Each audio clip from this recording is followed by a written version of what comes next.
and our liaison member Carrie, as well as Vice Superintendent Law and Policy Angie Stallings. Our staff members were appreciative of your service to charter schools and to the state of Utah, and we will get started now that we have quorum. I'd like to excuse Chair Bowles. He is at a graduation of one of his children in Southern California, and we congratulate him and his family on that accomplishment. We're hoping that Member Smith may be joining us in the afternoon, and in the meantime we have present with us Member Cisneros, Member Bassett, myself, and online Member Spiker. So we will proceed now that we have quorum and begin our meeting of May 9th, 2024 of the State Charter School Board. If you would all stand, I will lead the Pledge of Allegiance. Please repeat after me. I pledge allegiance to the flag of the United States of America and to the republic for which it stands, one nation, under God, indivisible, with liberty and justice for all. Thank you so much. That repeat after me that I said was a leftover from my early elementary days, which are many, many decades in the past. So thank you for saying that in an ensemble. Today we're not going to have a board member thought. Our scheduled board member is not available today to give that thought, and we will move to the consent calendar. I remind board members that the minutes from our previous meeting in April are on the consent calendar, as well as the current budget actuals from our most recent month of reconciliation. Do I have a motion concerning the consent agenda? That we approve the consent calendar. Member Cisneros has made a motion to approve the consent. I will second that motion. And Member Bassett has seconded that motion. Is there any discussion to the motion? Then we'll go ahead and take a vote. If we could do it by voice, because Member Spiker is online, that would be helpful. Member Cisneros? Yes.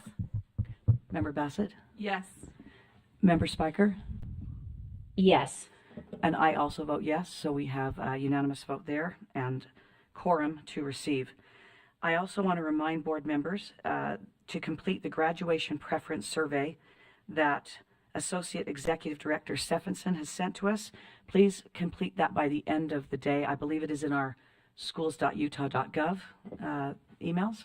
Or if members have indicated a other email that they also like, it was sent to both. To both. Very good. That's very convenient. Thank you. We want to make sure that we can get assignments made and support the charter school graduating class of 2024.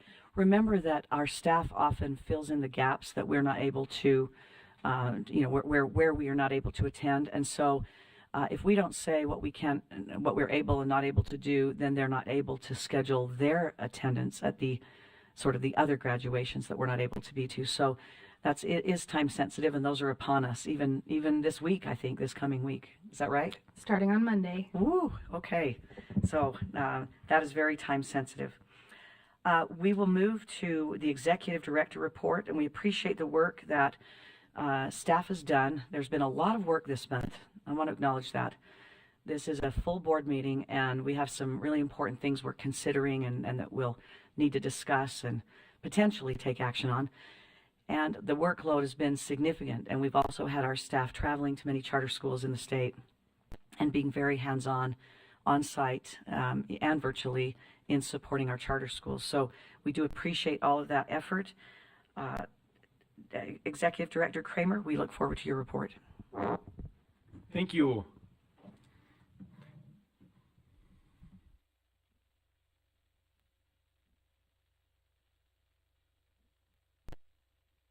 We have been traveling quite a bit. Chicago for an A-game conference just last week.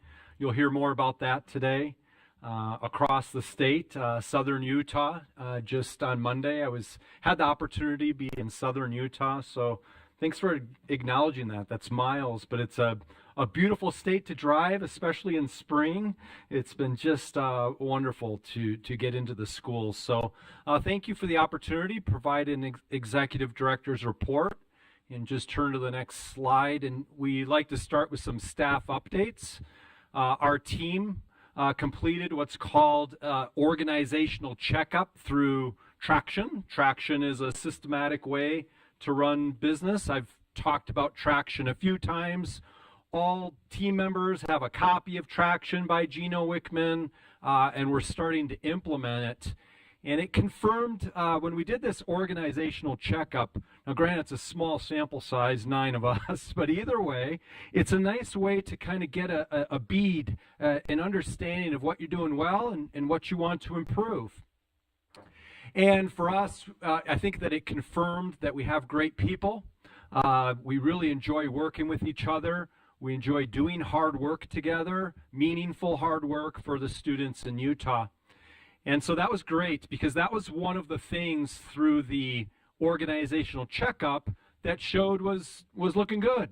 And the other thing that was looking good was issues.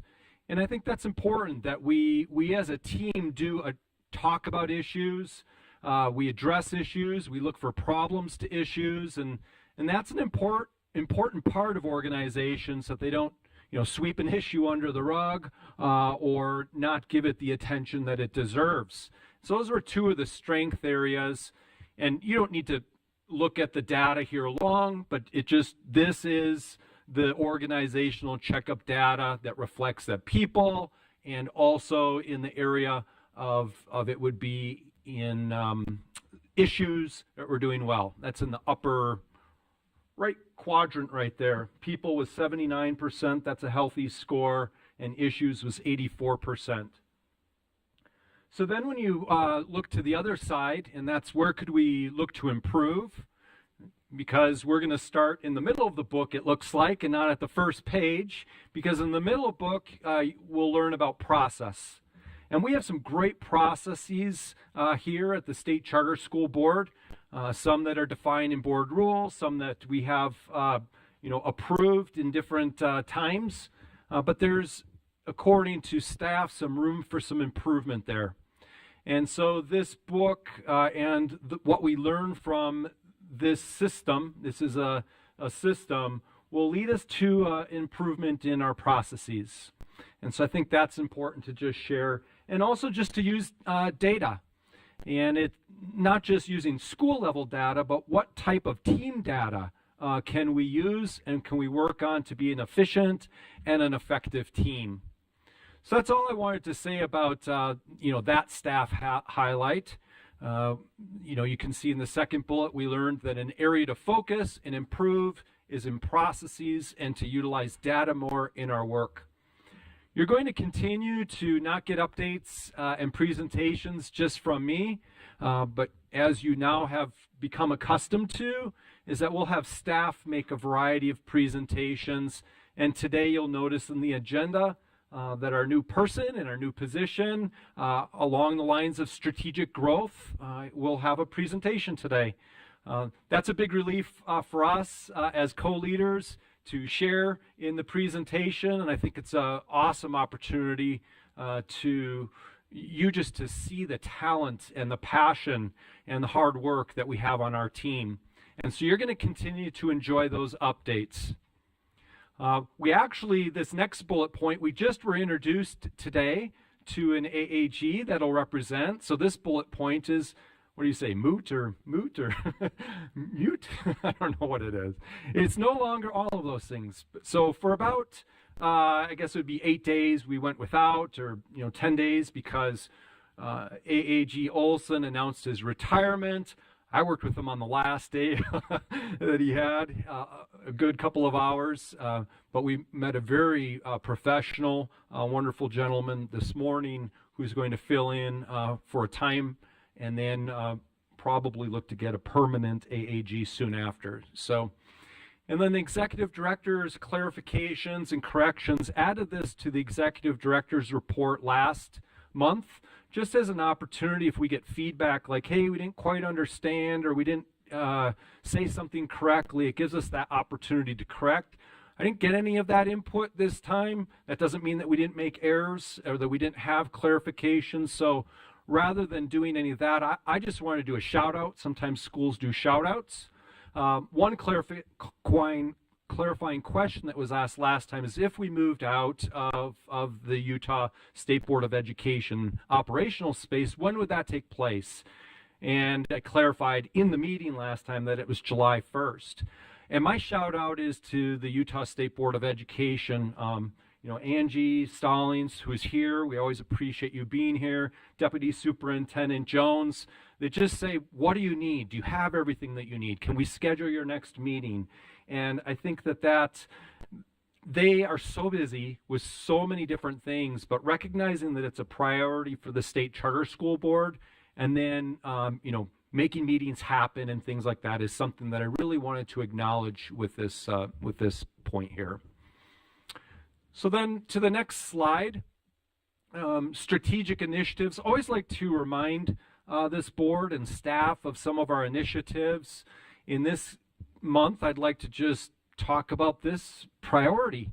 And this is word for word, verbatim from the strategic plan, is that we promote the success of charter schools through strategies related to flexible, adaptable, and accommodating authorizing, along with VSEP, and we're going to hear about VSEP later in this afternoon, mergers, articulation, and other creative agreements. And so that's why I just put as a sub-bullet point there that this was a 3 to 5 year kind of a medium or longer term initiative, and already this board is going to have an opportunity to entertain some VSEP work this afternoon. And so I think that we're nicely addressing some of these strategic initiatives. And then also just a second bullet point is there's nothing here yet, but just to drop, we're looking at what types of additional support, technical assistance, and services can we provide. Our schools are always asking us for help and support, and we provide it, but what can we do more, and how can we do more? So those are some strategic initiatives. This is a big thing that we've worked on this last month, and it's public notice and public comments.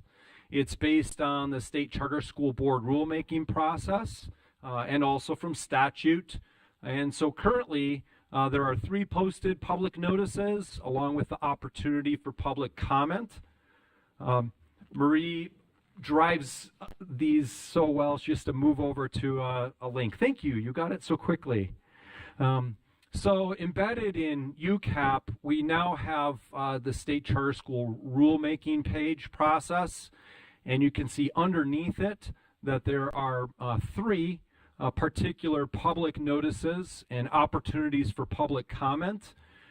Maybe go into just one of those, Marie, as a little bit deeper dive. This is not meant to be a real deep dive, but it just gives you a feel. And so there are documents, whether it's, when we say process, we mean policy, we mean procedures, and we mean forms.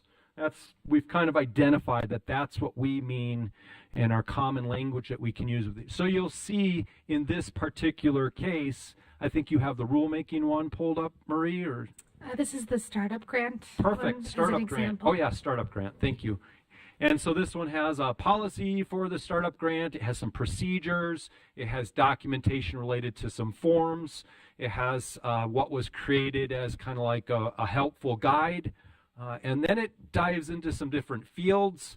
It provides background, proposal, statutory obligations. And so really it fulfills the statutory board rule obligations in doing a public notice. And it kind of flows, and you can keep seeing down. There's an opportunity for written comment. It just incorporates all of it. We're really proud of that because we want to hear from people, people, the stakeholders, all stakeholders, anyone that wants to weigh in on one of our processes or one of our rules. We seek that. We're required to get that, and this is the mechanism to do that. We have 3 then that are on the 30, we call it the 30-day kind of clock right now. That's the minimum amount of time that it needs to go out to the public is 30 days. And we have a board meeting that's aligned with that for possible action after having those 30 days. So thank you for that slide. Next steps and priorities. implementation. So we're in hopes that after public notice time has expired and after public comment, we've done a lot of work. You've heard about this agenda item several times in board meetings, and our authorization committee has worked on this. Our finance committee has worked on it. So next step would be the hopeful approval of the processes that are in there, and then it would be the implementation and of the startup grant funds in the area of innovation. Also closing out school fiscal year 24 and budgeting for school fiscal year 25. It's just that time of year where you close out one fiscal year and you start another fiscal year. We do have that additional board meeting. This is just kind of that reminder on it. It's Thursday, 5:30, or I would say May 30th, and it's 1 o'clock to 3 o'clock. And virtual link will be provided. No expectation to come physically. You certainly can. We'll be here. But there's a couple pieces of work that we need, and it's related to those public notices. We continue to seek approval to move forward with a public relations and communications campaign. That's a $170,000 procurement item that we've been working on with finance. And then creating and executing an MOU or similar agreement, and there's some associated items with that. And then Makeup Picture Day is now been decided that it's going to occur after we have 2 new board members join. So I thought I'd give that update. Makes sense. With the last slides, Associate Executive Director and I will kind of tag team again. Maria and I will tag team, just giving you a little bit of a sample of the success stories and the achievements that we're seeing and that we're hearing about as we visit schools. So first up, you want to talk about that one, right? I do want to talk about this one, and we wanted to give another shout out to the Charter Association, the Utah Association of Public Charter Schools. This was a really exciting opportunity that we had. We had our first statewide authorizer meetup, and it's not the only one we're going to have. We're hoping to be able to do that quarterly. And that was something they were able to coordinate and put together. And as I'm sure our board and state representatives know, there are 12 authorizers in the state. And we were able to track down information for almost all 12 of them. Contact information is a little bit tricky to find for some of those authorizers that are not currently authorizing new schools, but have charters that have existed for a few years or many years. But of those 12, we ended up with just over half that were able to attend in person that day. And the association was able to bring in some training from the National Association of Charter Schools, so NACSA, that did some training about authorizer best practices. And then we were also able to meet together and just talk about things that we're seeing across the state. And it was a good chance, just as a first meetup, to talk about just how things are going on the authorizing front in Utah. So definitely was, our first time, but we're excited to see this grow and continue and hopefully become a strength for our state, and that as authorizers, we can really grow in that connection and that collaboration with each other.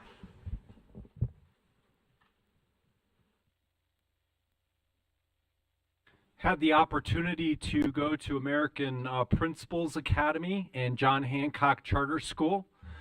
American Principals Academy is in Cedar City, and that was part of my travel earlier this week. The picture in the lower left was once a sheep barn, an auction area, and it needed some renovation to become ready for school. So it's a real community talking point, like what's happening with the sheep barn while it's becoming a school. Word of mouth is really strong. Their challenge is that there's some over enrollment even. There's demand for the school in Cedar City. So that's you know, when you talk with local leadership there, that's a good problem, right, to have is that. And when I went there, I was just greeted by, you know, a couple children were there, and board member from the Utah Department of Education, and then also just local people and the board, the local board. Just they had cookies, which was so nice. It was just a great afternoon. And we're looking forward to seeing the school open. John Hancock Charter School is just in the biggest growing area in the state. It's just exploding out in that area, and that would be in the American Marie, help me. Eagle Mountain area. Wow, you can, from the site, you can see the growth, the industry growth, the home growth, and then most important is the school growth. Seeing the students walking the halls and seeing schools learn, engaged, just really joyful. I think that's one common denominator that we talk about a lot, is just the joy that we see in our students when we walk through our schools. And that was clearly evident walking through John Hancock Charter School, one of our earliest charter schools. Great people, and loved that school visit. Why don't you take two, give me a little... Yeah. I'd love to talk about them too. I'd be happy to wrap up with these ones. We had two other visits this month. We were able to visit Vanguard Academy and then Beehive Academy. With Vanguard, that was a really fun visit. We were greeted at the door by some students who were able to welcome us and tell us about some of their graduation and then post high school plans, and how excited they were about some of the opportunities that await them once high school finishes. And then we were able to hear about their vision at their school. They were able to show us the different things happening in their classrooms, and just it was a really great tour and a chance to meet with school leadership. And then Beehive, it was actually their school culture day, and I wasn't quite sure what to expect there, and that was a fun opportunity to go, and just every possible country that you could imagine was represented at School Culture Day. And students in small groups had created posters, and they had food and displays and costumes and everything to represent all of these beautiful countries from around the world that they had a connection to. And it was great to hear the passion that they had, and the way that they were able to speak about these different countries, and all the way from their elementary students up into their high school, and just to see how excited they were, and to just really engage with the students that day. It was a very fun experience. That concludes the Executive Director's report. Appreciate the opportunity. Any questions or comments, always welcome from our board. Members, do you have any questions of Executive Director Kramer? Okay, or Ms. Associate Director Stephenson, any questions? Okay, first of all, thank you. Oh, go ahead. I'm sorry. Actually, not a question, a statement. It's been really fun to hear from the charter community how much they have enjoyed the leadership and the visits and the culture that's being created. So I want to give a little shout out to staff for the work that they're doing in building relationships. Thank you so much, Member Cisneros. And that's accurate. I've received throughout this month calls from charter schools, and the first thing that's always said is, we absolutely love your leadership team and your staff. This has been nice to hear. We've not always heard this. And so we don't take it for granted. We appreciate the efforts you've made to communicate our supportive stance, but also to sometimes give a difficult message, but in a diplomatic way. So we do appreciate that greatly. And thank you so much for that thorough report. I feel like I have a very good sense, I'm sure the other members do, about the work you've been doing and the success and sort of what is still left to do, right? So thank you so very much.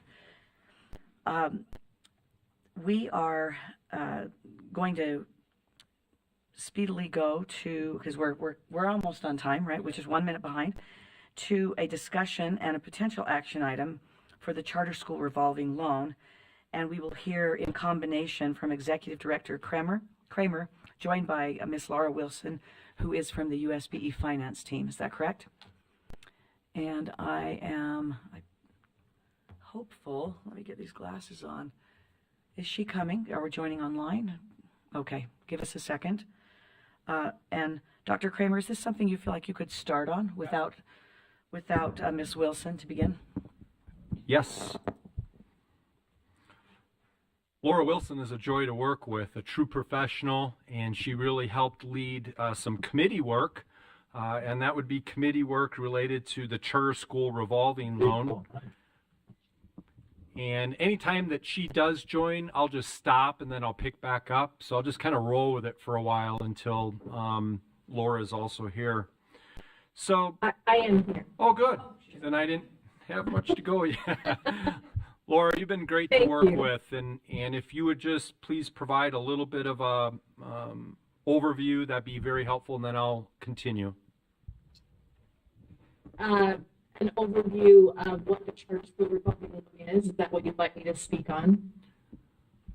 I think more to just actual recommendations that came out of the meeting. I'm prepared to provide a little bit of context how the revolving loan has been working and how it will work in the future. But if you spoke to the minutes, particularly the recommendations for the schools that came out. Okay, thank you. I'd be happy to do that. So we did have 4 charter schools apply for the charter school revolving loan in this session this year. The first school was American Principals Academy, which you said you just recently went and visited. And the motion that was given by the committee, and I'm trying to read this directly from the minutes so that I don't misspeak.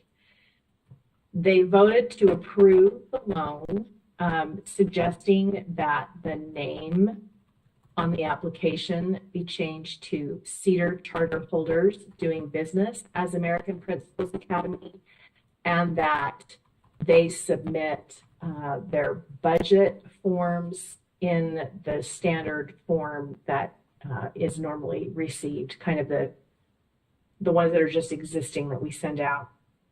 So I have been in communication with Dave Kaufman from American Principals, and he reached out to me and said, how does this information look? They did change the name on their application, and I sent him the forms for the budget. And I am unaware of what has been submitted at that point. I believe Dave is online, and he can speak to that if you have further questions. Excuse me, not Dave Kaufman. Dave Charette. The second motion that was made was around Ascent Academies of Utah. They applied for a $200,000 loan, and that was also approved. The third motion was for the full $300,000 to go to Thrive Point Academy of Utah. That was approved, with the charter board considering the possibility of asking Thrive Point to change the intended use of their funding from, I believe they had requested it for insurance. And there was some discussion around perhaps having the money go for something that could be an actual asset that could be liquidated in case of something happening with the school. Then the fourth motion was for Virtual Horizons Charter for the full $300,000 of loan, and it passed by majority vote. Thank you, Laura. It's very helpful just to recognize that all 4 applications then did get a recommendation from this committee. The committee was established per statute of the charter school revolving loan, and that statute changed as of May 1st. And so the committee may still be intact if board rule continues to follow. Found Laura to be a professional, as you just heard, focused on the details, keeping everybody organized. And the committee also engaged in a very thorough vetting, questioning, just what you would want from a committee that has the responsibility of determining or recommending, not determining, but recommending that some of these loans, and I gotta tell you, these loans are very special in Utah. And so thank you, lawmakers, for making funds like this available. The startup and the ongoing resources that are needed in this space called charter schools is necessary. And maybe in the next session, there'll be an opportunity to increase that funding. That is certainly something that the State Charter School Board would be behind in the future and could look at. But either way, we received, or we've been engaged with the one that had a couple of outstanding items that would have been Cedar Charter holders, doing business as American Principles leadership.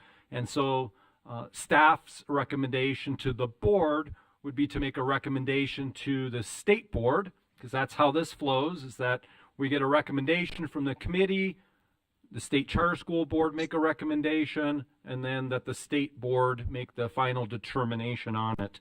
And so as I was saying, all four are complete or near complete. Staff has been working actively with all four. We find the recommendations to be good recommendations, and I think that would be it. So up for I guess it would be a motion, which I don't know if we have quorum, Vice Chair Phillips. I didn't think we do. Okay, great. And it would be a recommendation to the state board. So, May I ask a clarification on that? course. So,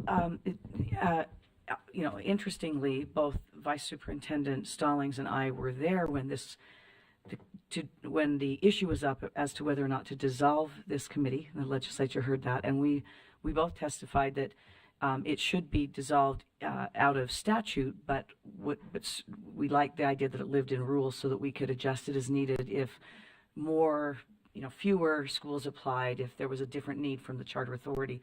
And so we really like the sort of the flexibility of that. But what I am confused about now is what is our specific role relative to this committee's recommendation, and then the USBE's role relative to this committee's recommendation. USBE makes the final decision, and so this board, State Charter School Board, has, I believe it's 90 days to provide a recommendation to the state board. And so both in previous statute and also in current board rule, that's the case where this is a recommending body to the decision-making body, which would be the state board. That's very helpful. So the committee made up of sort of education stakeholders has recommended that these 4 loans be approved, and now it is our opportunity to decide whether or not we too will recommend, give the same recommendation or a different one to the state board, who will make the final decision. Okay, that's really helpful. And it was a very engaging committee meeting. I'm a non-voting member of that committee, and so I had the opportunity to engage and be part of that. Just great questioning and great vetting, very thorough, very professional. So the committee, from my perspective as a non-voting member, did exactly what board rule was hoping for, was to really vet and really provide a recommendation or not. And in this case, all 4 received the recommendation. Well, wonderful. I do trust that committee as well, and I've heard them questioning and making decisions, and they are very thorough. Board members, do you have any questions of either Ms. Wilson or Executive Director Kramer? Go ahead. Just technical on the motion, since 2, if I'm remembering correctly, have contingencies in them, right? So we would make the recommendation that USB approve them, provided the school honor the stipulations put in by the committee. That would be okay. And it sounds like not all had contingencies, so maybe just differentiating those that did. And then, do you think it's advisable, Dr. Kramer, to go ahead and do them as a bundle or to take each one. I guess since the recommendations were given to us as a bundle, that would seem to make the most sense. I think bundle is efficient and could simplify it. I don't think you could go wrong either way, though. Member Spiker, did I hear you start to comment or a question? No, I just am showing my picture, that's all. All right. Thank you so much. Always good to see you. Board members, do I have a motion then? Is someone willing to make a motion? I will motion that we recommend the Utah State Board of Education approve the revolving loans for the schools based on the contingencies presented if applicable. Thank you. Member Cisneros has made a motion. Is there a second to that motion? I can second that. Okay. Member sorry, Spiker, we Member had two Bassett. willing, but Member Spiker maybe got ahead of that and has made a second. Is there any discussion to the motion? All right. If we could take a voice vote then. Member Cisneros, Yes? Member Bassett, Yes. Member Spiker, Yes, and I too vote yes. So that motion has been approved. And will you be able, Dr. Kramer, then to take that back to the USB for us? Yes, and with your permission, can I just take one more minute and Please. on this agenda item? Thank you. Staff would also like to provide just a couple of very helpful URL and links. There's one up right now, but it's small print.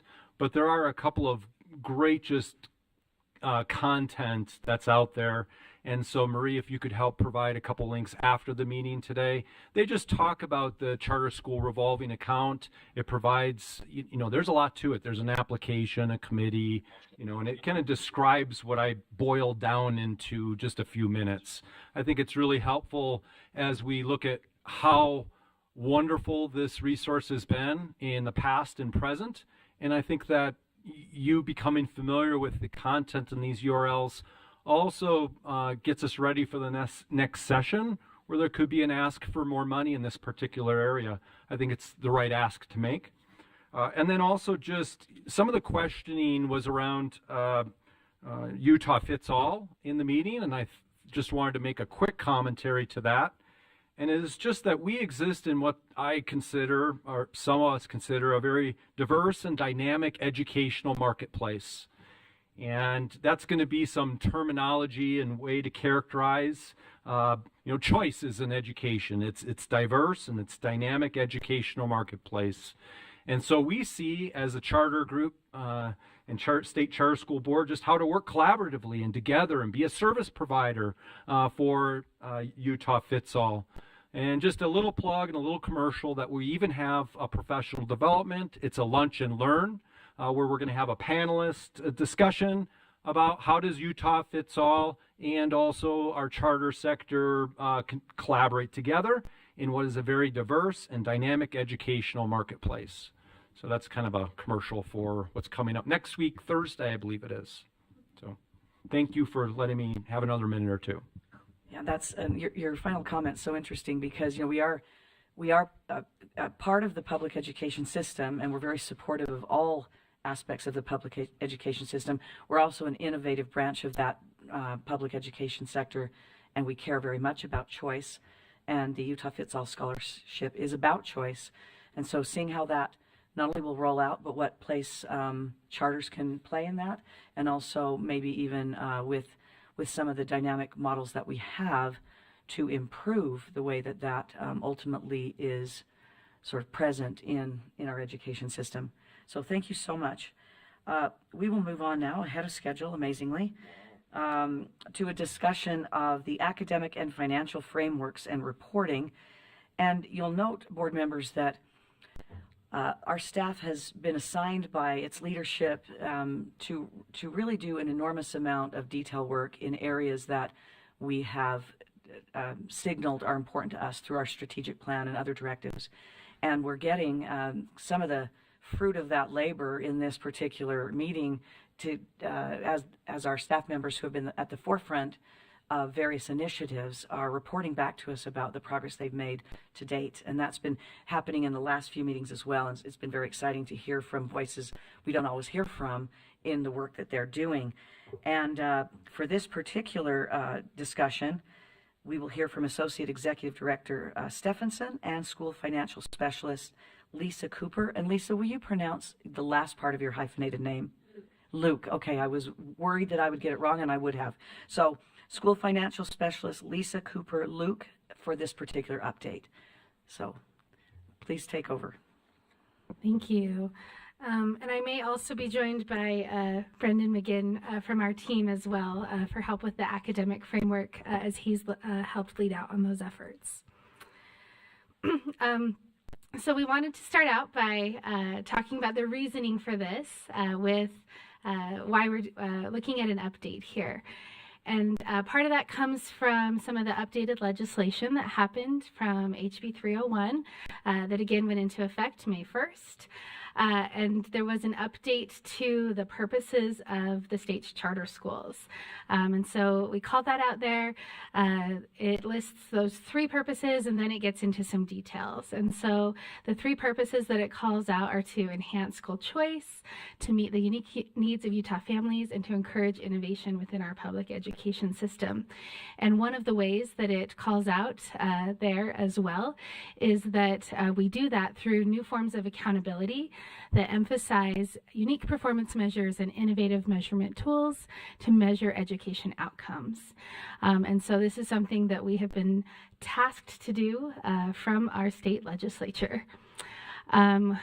Another reason that we're working on this is that it supports our board's strategic plan in creating a framework that helps us to be able to provide that supportive oversight, where we can then tailor assistance to schools that need help and need support, and we can also take the strengths of our high-performing schools and use them to provide guidance and mentorship to others and kind of hopefully play matchmaker a little bit and that they can learn from each other as we identify strengths and areas of improvement that are needed.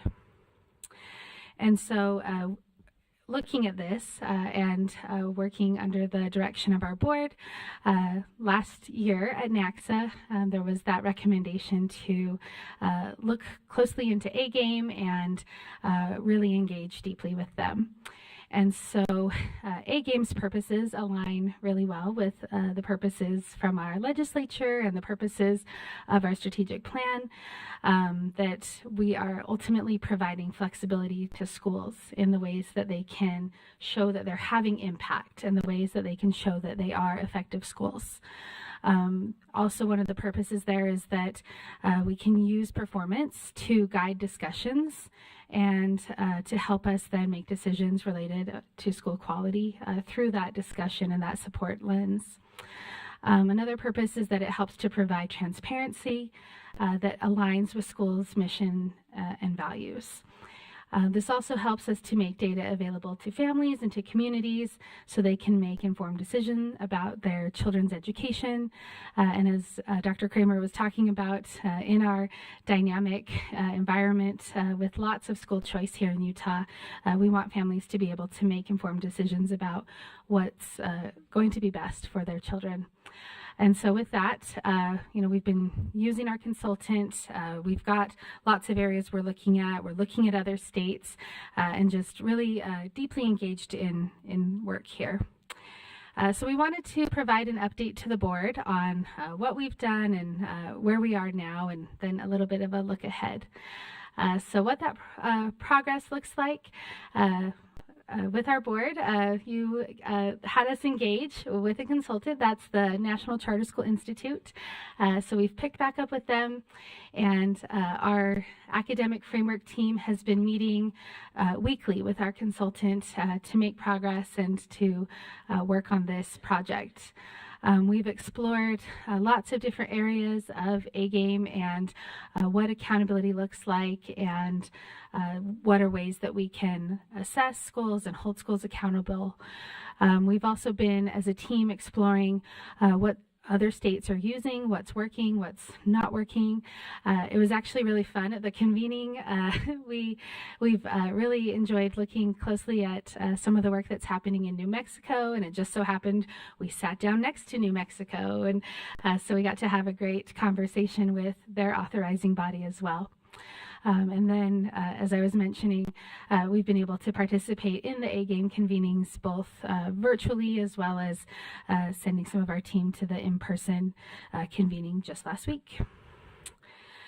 And so while the framework is still being developed, we did want to provide some examples as we are getting closer and closer to that point of having some things ready to show to our board. So A-Game, of course, is assessing, and then there's 4 areas that we're looking at. So it's assessing global access, academics, mission, and engagement. So with our consultant, a few things that she's pointed out that we may want to consider assessing and to kind of get us to start thinking about, we thought we'd share some examples here. So for global access, we may want to consider looking at graduation rate and doing that within 5 years of a student starting high school rather than 4. Another example that they've given would be looking at reasons that a student leaves high school, and that if it's a positive reason, using that as an assessment of the impact and the effectiveness of that school. In academics, some examples of things that we may want to add into our academic framework. Of course, keeping traditional proficiency and growth scores and letting schools use that if that's a way that shows their impact and their mission and their vision. But if not, giving some or examples. So a school could choose to show that they're having impact and they're being effective through proficiency and growth scores on an alternative assessment. And it would be something that our office would approve. And so we could have an approved list or work school by school on that. We could, work out the details of that. Another example would be student median growth percentile on approved assessments or a credit earning rate. And so again, just some examples to consider for these assessments.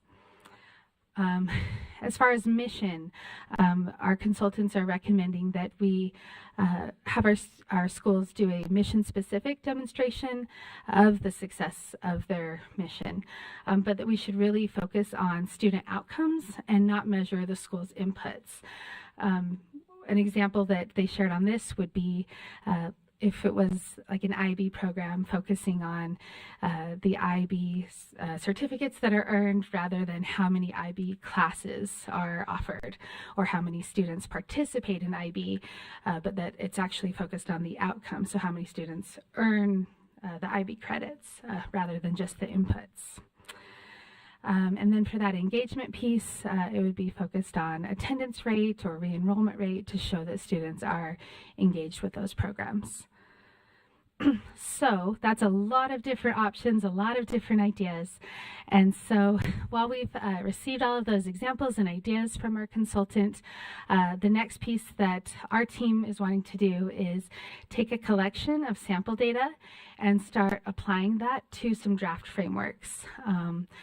And seeing what would that look like, how would that break out into different areas, what sort of recommendations could then be made for support or for providing assistance to schools or using them to then help other schools.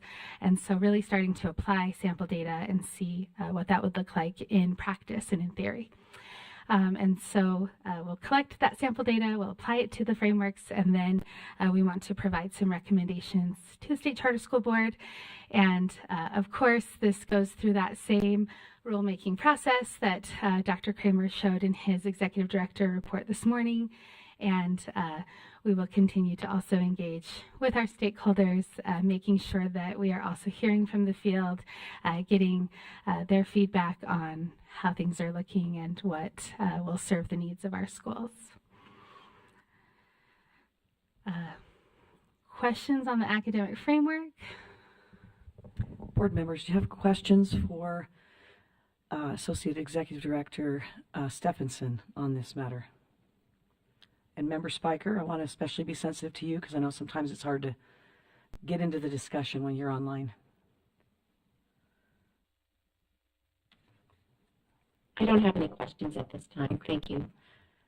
I just have one thought, and maybe it's misplaced to state it here, but I'm not sure it is. I completely agree with the notion that we should measure outcomes, not inputs, because the schools are often very good at setting things up, having good inputs, but the real punch is whether or not those outputs are good and those outcomes. My thought, though, is that with 130 charter schools that we authorize, there's probably 130 different kinds of outcomes we could measure. And when you think about a school that focuses on CTE, outcomes related to certificates that they could take into the workplace, and when you consider maybe a school that even focuses on the environment and its students, learning about care for the environment, which I know a school that I happen to know in Summit County does. Is there an outcome for that could be measured? And I do think there are outcomes. So I think the great thing about this focus is that it's going to really bust wide open the way that we look at student outcomes. That's very exciting to me, because I think that growth and proficiency are very, very important. But if you note, for those of us who are sort of practitioners, a lot of those are very specific to, for instance, certain subjects, right? And certain subjects looked at in a certain way. And when you consider, say, an early college, high school, you're looking at associate degrees, you're looking at students' performance in college level coursework so that they're prepared for college. All of those things, really, we need to take a bigger look at, and way more heavily than we do. Many of us who taught subjects that were tested on a state level by a state summative assessment, as well as additional subjects that were not, looked for ways to measure outcome outside of the traditional, summative assessment, because we needed to, right, for our own subjects. And so to see this broadly applied in a sector of the public education system, I think is very exciting personally. So thank you for taking a broad view, and I would even say, make it even broader. That would be my, because I think what's going to be helpful, actually, and this maybe is a segue to our next subject, is letting the schools help us by way of the agreements that we're going to be executing with them as to what they think their outcomes for their programs that we authorized should be to demonstrate their excellence, right? So this is a way I think that we're going to be able to broaden the way we too, we've all come up through a system that doesn't look at outcomes the way that we're asking our staff to look at outcomes. And so it's hard because we fall back to what we know. We just do, to what we've taught, to what we were experienced as a student, to what our children or grandchildren experience or are experiencing. And so it's hard to get out of that mindset. So I applaud the efforts of staff, and I would just say, don't be limited in the way that you're viewing potential measurable outcomes for students within our innovative charter world. So, board members, any other comments, questions? Yes, please, member. Question for staff. So the discussion item titled Academic and Financial Frameworks and Reporting. So is there another presentation where we cover financial frameworks? Because I'm not sure we want to be this broad and loosey-goosey on the financial Correct. frameworks. Only so much Lisa's gonna innovation. do Good that point, Member Cisneros. Yeah, Member Cisneros has brought us back to the real world, and that's an important thing. So yes, please. Yes, I'd be happy to. All right, thank you. While Marie's getting that pulled up, you will find that my presentation is going to very much mirror what Marie did. So, all right. Okay, so Marie went over the reasoning. I just put it in there because it's the same kind of thing, so we won't go over that again. But what I wanted to start with was, as we were thinking through the financial framework and what we wanted it to do and how we wanted it to work, we wanted to make sure that it would encompass the SCSB values and support the following for the schools. We want to support school autonomy. We don't want to take that away from them. We want that idea of supportive authorization to be reflected in the work as well. And we wanted to have conversations with the schools before we were executing any consequences to them. We also wanted it to include objectivity. We want to minimize the administrative burden because they already have so much on them. We don't want to add to that any more than is absolutely necessary. We value performance over compliance, and we definitely wanted to keep it simple for them. The progress that we've done so far, we did send out a stakeholder survey to the BAs. We had about 25 responses on that, I believe, 24 or 25. We took that and we engaged with a focus group to talk about it. That consisted of several of the BAs as well as some people representing the USBE. And we have engaged with a consultant to start on the work of getting the actual framework going. Some examples here of what we're working with the consultant to do is we're hoping to create a scorecard. We have a little pie chart there because it's going to be sort of like that, where it's going to tell us how the schools are doing, what percentage are doing well, or just based on the tiered system that I'll talk about in a second. It'll give us kind of a pie chart of how the schools overall are doing.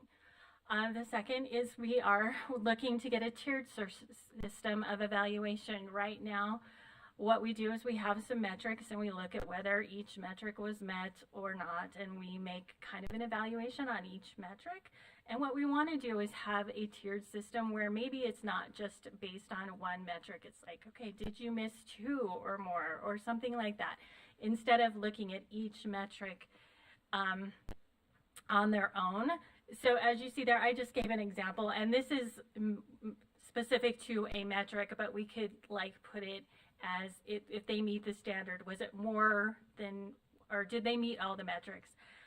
I'm getting a little off, but anyway, so let me just show you this example of the tiered system. So we would have where they meet the standard, where maybe they're approaching the standard, or they do not meet the standard.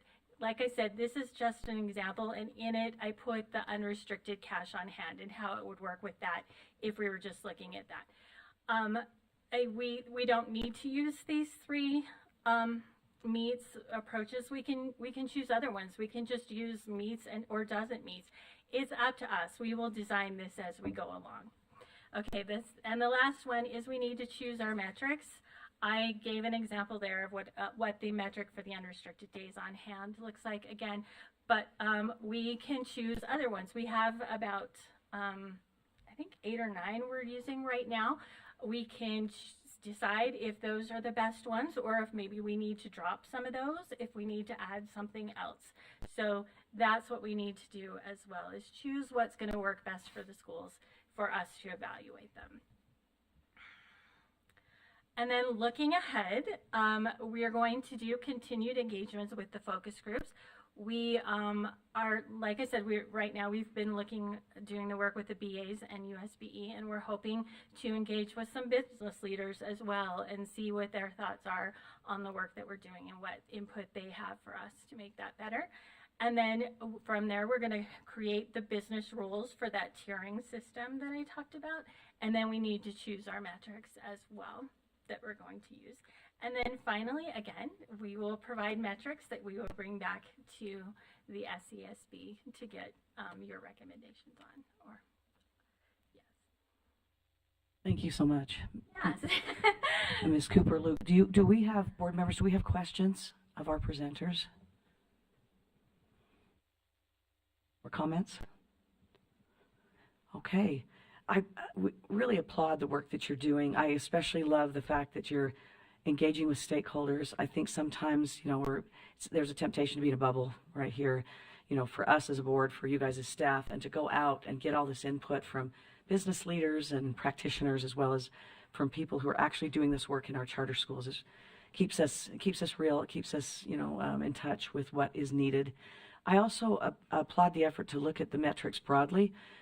And to contextualize those in conversations with our charters, because, as you know, we've learned sometimes that what appears to be X from a metric turns out to be Y altogether, and even maybe a very positive decision made by a school from a financial perspective. And so that context is really important. The other part of that I think that's important is it builds relationship, it builds trust, even when a school's struggling with its finances or its academic or other outcomes, and allows a school to feel as though they can tell us we are struggling and we need help. So just those conversations and that process is huge. I'm also glad that you're kind of revisiting some of the metrics, because I've mentioned this in the past, but for instance, we really weighted heavily an enrollment metric, which for some schools we should have, right? Because their enrollment dropped below where they could actually meet their obligations for their fixed costs. And for other schools, it was kind of who cares? Didn't really affect us. We adjusted revenues and expenses, we're fine. So I love the fact that we're understanding and contextualizing what the metrics can tell us, what they can't, and what else we need to do when we see a potential yellow flag that may or may not be one, and so on. But I love the discussion. I think what we're going to come out of it is something that's very usable for staff, and that allows you all to bring us really great data so that we can make good decisions. And that's the point, right, for our board. So thank you so much. We so greatly appreciate that. And now, again, I still think that's a wonderful segue to our discussion of the review of the updated charter agreement. And I just remind board members that we've really been without specific agreements with many of our schools. It's been, that vacuum has been filled with the Exhibit A's at times, or for many of our 130 charter schools with the agreements, right, or the applications, which aren't an agreement, but they are a document that says this is what we intended to do. So I'm really excited about the fact that we are addressing this with something that I think is streamlined and easy to understand and will appeal to our charters. And in addition, it's very important that we do this because we are actually required, as are the charters that we've authorized, to have a bilateral agreement. All charters in this state, by statute, are required to have an agreement with their authorizer. And so I'm really very pleased that we're addressing this, and it's been something that we've had a hard time getting off the ground, and that is very essential. So I'm looking forward to this action item, potentially, or at least an update. Executive Director Kramer will sort of guide this presentation and then a discussion about this. And I would hope that our board members have read this carefully and maybe can add some suggestions or recommendations for even making it better if they so desire. So, Executive Director Kramer. Thank you. So I'll take just a little bit of time, not long, so that there is time if in fact board members want to engage on this and ask those questions or make those recommendations. But I'm just going to do like a 5-minute overview, not long, of just where we have been with the charter agreement.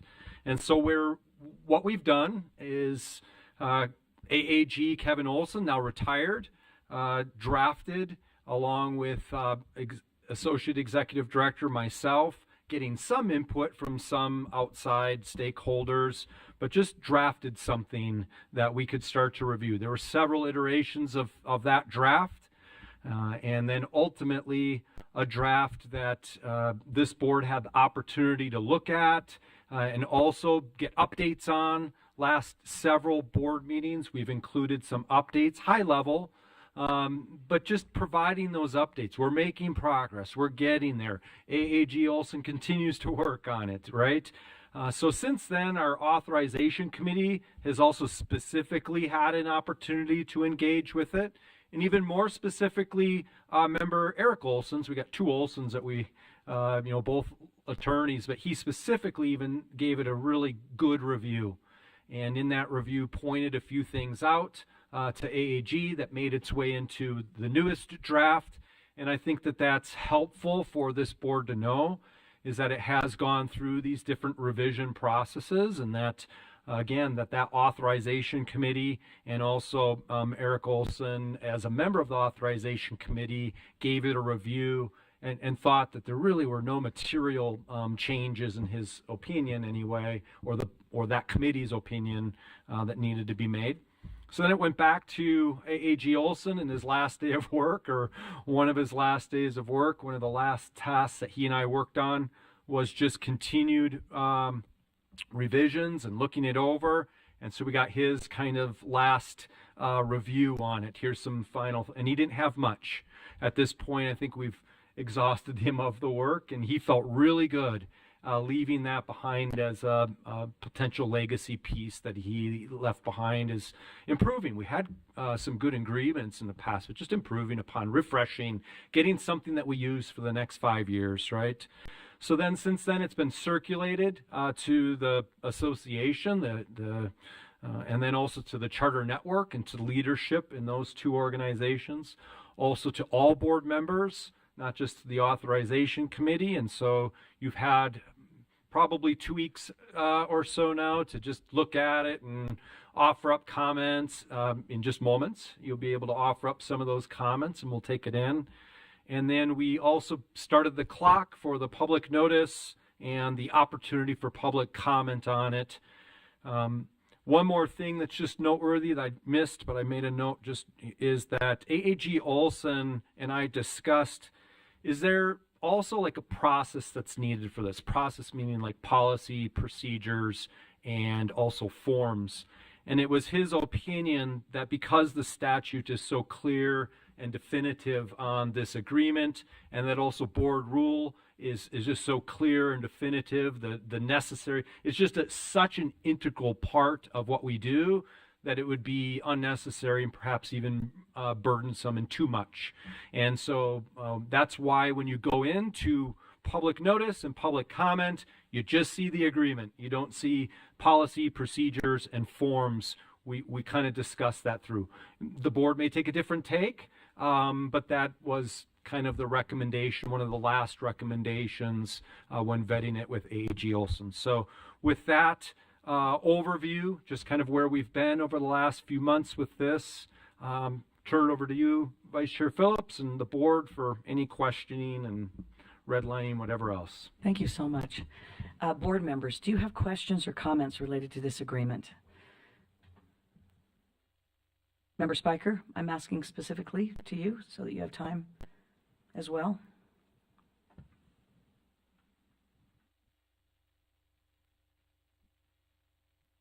No, just a discussion today. Yeah, so I actually have Yeah, just... no, I'm all good. Thank you. Okay, good. Thank you. I have two very, one of them is a very minimal comment. Just in section 10B, I think, I just noticed a small typo, not a big deal, but it makes it a little unclear. So basically, the SCSB shall perform at least an annual review and evaluation, or more often as the need arises, as determined by the SCSB of the charter school's performance. To facilitate this, it should say the SCSB shall do the following. So we just have two followings in there. Yep. But my other question really and concern is more substantive. I'm wondering a couple things. First of all, Section 9 asks the school within this, the authorized school within this bilateral agreement to add the SCSB as an additionally insured. That's something that sometimes past agreements have pressed as well. And I have to admit, it's always bothered me for the reason that I look at that as not only something that you would do temporarily with someone that you enter into a business arrangement with, but also to protect your business and assets. And I'm not sure it seems misplaced to do that to me, and I'd love to understand that better, but particularly since in Section 16, there's an indemnification clause already that provides the SCSB, the USBE, all officers of those agencies, security against legal liability for their actions that they take. And I'm also thinking, kind of as a third negative, again, so it seems redundant, it also seems misplaced, because typically when you enter into an agreement, that's a contractual agreement with when two parties do that, they don't insure each other. And so I'm a little bit hesitant about that. That's my comment. But more to the point too, imagine, because we typically update our policies as a charter school yearly, that you will be tasked then as a staff, and again, I'm not even sure it's appropriate to ask for that when we have Section 16, but you will be tasked yearly with checking the boxes and getting these certificates of liability from your schools. And again, there may even be some insurance companies who, unlike a contractor that's coming to fix the asphalt in your parking lot, are not going to want to give annual certificates of liability to another agency over whom they have, from whom they have literally no information whatsoever, a government agency. It just seems like maybe that's something we should look at and see if Section 16 is sufficient, which would also reduce the workload of our staff. And also, I would like to know what the law is behind something like Section 9, which I admit, somewhat ignorant of, but have never seen that kind of liability arrangement made with two institutions like a public school and an authorizing board. Staff really concurs that should be researched a little more homework, a little more clarity brought to that section.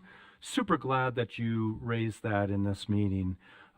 There's risk management that's identified in section, the section that you just pointed out.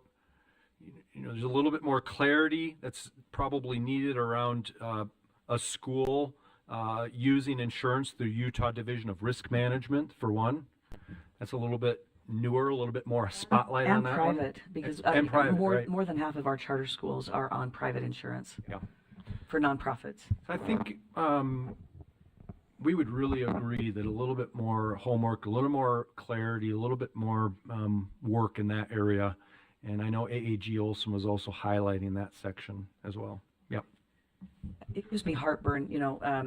Years ago, before I was on the charter board and I was a director, that particular section of a potential agreement gave me heartburn as well for some of the same reasons I've articulated this morning, but also because as a practitioner, this might be very difficult, if not impossible, to actually accomplish. Whereas the indemnification itself may be enough. I would love to see. Let me put it this way, I wouldn't feel good about keeping that in unless it was practical to do so, and unless there was a precedent somewhere for this kind of a clause between these kinds of entities, two public entities. One is an appointed, a governor-appointed board, and anyway, I think that the indemnification clause in Section 16 is very broad and is typical of contracts like this, whereas I think Section 9 is not typical of these bilateral agreements. But I'd be willing to be corrected on that. You can expect at that May 30 meeting that we report back and kind of continue to give a follow-up report to those particular areas. And I think Utah State Board of Education can support in this, and getting some other perspectives, expertise in this. Our new AAG that we met today. So all good places. Thank you. By the way, it looks so good. Even in a first reading, when you first sent it out, I thought, I can understand all of this. This is great. I don't actually need a lawyer to understand this, right? And you've referenced law all the way through, and so someone wanting to know if they have to do this or they don't have to do this can go to it and decide. And that's really wonderful too, because we're working with educators who are doing their darndest to run these good schools, to teach and so on, and board members who are volunteers largely. And so to have this and to say, yeah, this is reasonable. So thank you for all that work in making it a simple document too, that that it's really substantive but simple. So thank you. Board members, do you have any other comments or yes, please. No, I love that. I love your comments. So. Okay, I am so sorry if I'm having a stroke and you already said this, because it might have been what you said in 5A. Is that what you typoed, 5A? Okay. I typoed 10B. Oh, okay. Then I really am losing my mind. So throughout the document, when anything is down in Schedule A, it uses that phrase. So in 5A, it says established in this agreement, and I just wonder if for 5A, for the performance measures, if that shouldn't be changed to, or established in the Schedule A as opposed to in this agreement, just for continuity throughout the document. But then 5D, I am going to start, I love the Latin languages where they start with the question mark in their punctuation. I wish we did that in English. So picture a question mark right there. It says that you will review all the lease personages. Am I remembering that that got stricken in statute? That was stricken. Okay, so can we strike that here? Okay, thank you. Thank you. Then I don't have anything specific for section 10, so I apologize if it comes out as a gripe. I am having just a little bit of issue with B, so section 10B, and kind of the specificity of subsection 3. And I think part of it is because we have this tradition in charter schools to change things all the time. And that's part of, I think, a lot of the hesitancy to, I change my charter, then you change the charter. I change my charter, then you change the charter. And I think there's just, although I don't have any heartburn with the questions, I have a heartburn with the questions being in the contract. And so I apologize again if that comes out as a gripe. I just am a little concerned because it's contractual language, and that's my only. Otherwise, thank you for everybody's work on it. Go ahead. Dr. I Cohn. just thank you. Yeah, and I agree. I actually agree with that. I think that keeping it simple, just that you would follow all SBS's policies and procedures. I mean, because, you know, we're going to have, there is going to be some adjustment over time based on law, based on board rule, and our policies and procedures will mimic that by necessity. So I like leaving it more contractual to you. Go ahead. Do you have a comment? I concur. Okay. Thank you, Member Bassett. It's always good to know that Member Bassett concurs because she's a deep thinker over there. We sometimes have to prod her into her comments, but she is really, really great in thinking and considering all these things. Anything else, board members, that you're kind of seeing in the agreement that, because we're also thinking, we have the luxury in a way of having people on our board who have been on boards of charters, who have been practitioners within the charter world, who have been staff at the SCSB, thinking of Member Cisneros. And so to look at it from these different perspectives and know how it feels to enforce it from this party, and also to live under it, but also, and I wonder too, I did like the language about some of the supports that we provide. I wonder if there might not be an improvement, and maybe not, to reference the statute that we have now from HB 301 passing that talks about the support, and also that maybe emphasizes that a little more. One of the things that we've always had a criticism of whenever in the past we've tried to put together an agreement with our charters that's bilateral is it still sounds unilateral. And so perhaps from a charter school practitioner's perspective, what I'm going to also not just give but receive, maybe that could be emphasized just a little more. There are a couple of statements in the agreement already as I read it, but I think we could possibly emphasize more the partnership a little bit. So Thank you so much for the feedback, the input. It's just another part of our process. And we are still remembering, Member Spiker once said maybe we could have a signing day and it'd be fun and it'd be high energy. You know, I could see a feather pen or, yeah. But I think that speaks to what Vice Chair Phillips is just talking about, is that we're a supportive authorizer. This is a good moment to be getting into this bilateral agreement together. Thank you for all the hard work. It'll come again on the May 30th. In fact, that's one of the reasons for the May 30th meeting is the possibility of an action item. So stay engaged, stay proofreading for typos and other things, because that would be the hope, is that we could, round the corner on this particular agenda item. So thank you so much. We're running a little bit ahead of schedule, but I think I think a break is a good thing to do mid-morning. So why don't we reconvene at 10:50? That gives us 15 minutes to check email, get some water, and maybe a little snack that has been graciously provided, and we will reconvene at that time, and then it'll be our pleasure to hear from our new strategic growth and innovation specialist, Amy Pace, and that's very exciting. So we'll see you in just a minute, board members, 10:50. Thanks so much. And these things stay hot, everybody. Yeah. Yeah. Yes, be discreet and be appropriate. Everybody remember these. Yeah, these. And they roll it. You don't want to hear about what you ate last night. Right? Yeah. Well, that's a lot better than other things we could say. Yeah, right. Together. Inclusion, and I checked the rules too, but there must be something historic about war risk management.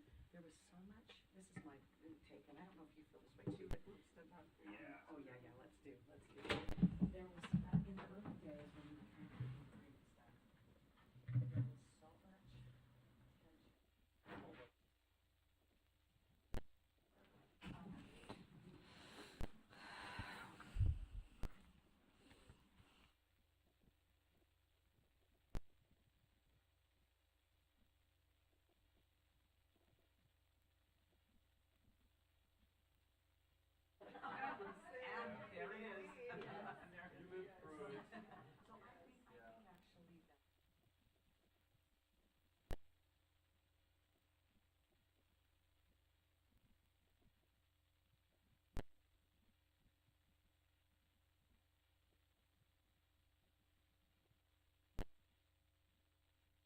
the May 9th meeting of the State Charter School Board.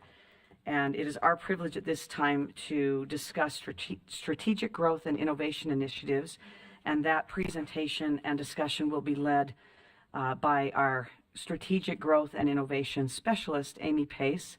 We are so excited to hear from you. You know, you're one of our staff members that we don't know as well. We've been so excited about this position, and then we were thrilled to know that you had joined our team, and we are very excited to hear from you today. So thank you very much, and the presentation is yours. All right. I am so excited to be here, and I have to say before I start, dream job. The team is fantastic, and I have enjoyed so much working with the people and getting into the schools and just learning more about what we do. So it's been so fun. So on that note, when I started to think about what I want to accomplish in this position, I really wanted to look at the strategic vision and the plan of the SCSB so that I knew what you guys wanted from me as I started to look towards projects and things that I could accomplish. So this is your strategic plan, but this is where I started. From there, I pushed the wrong button.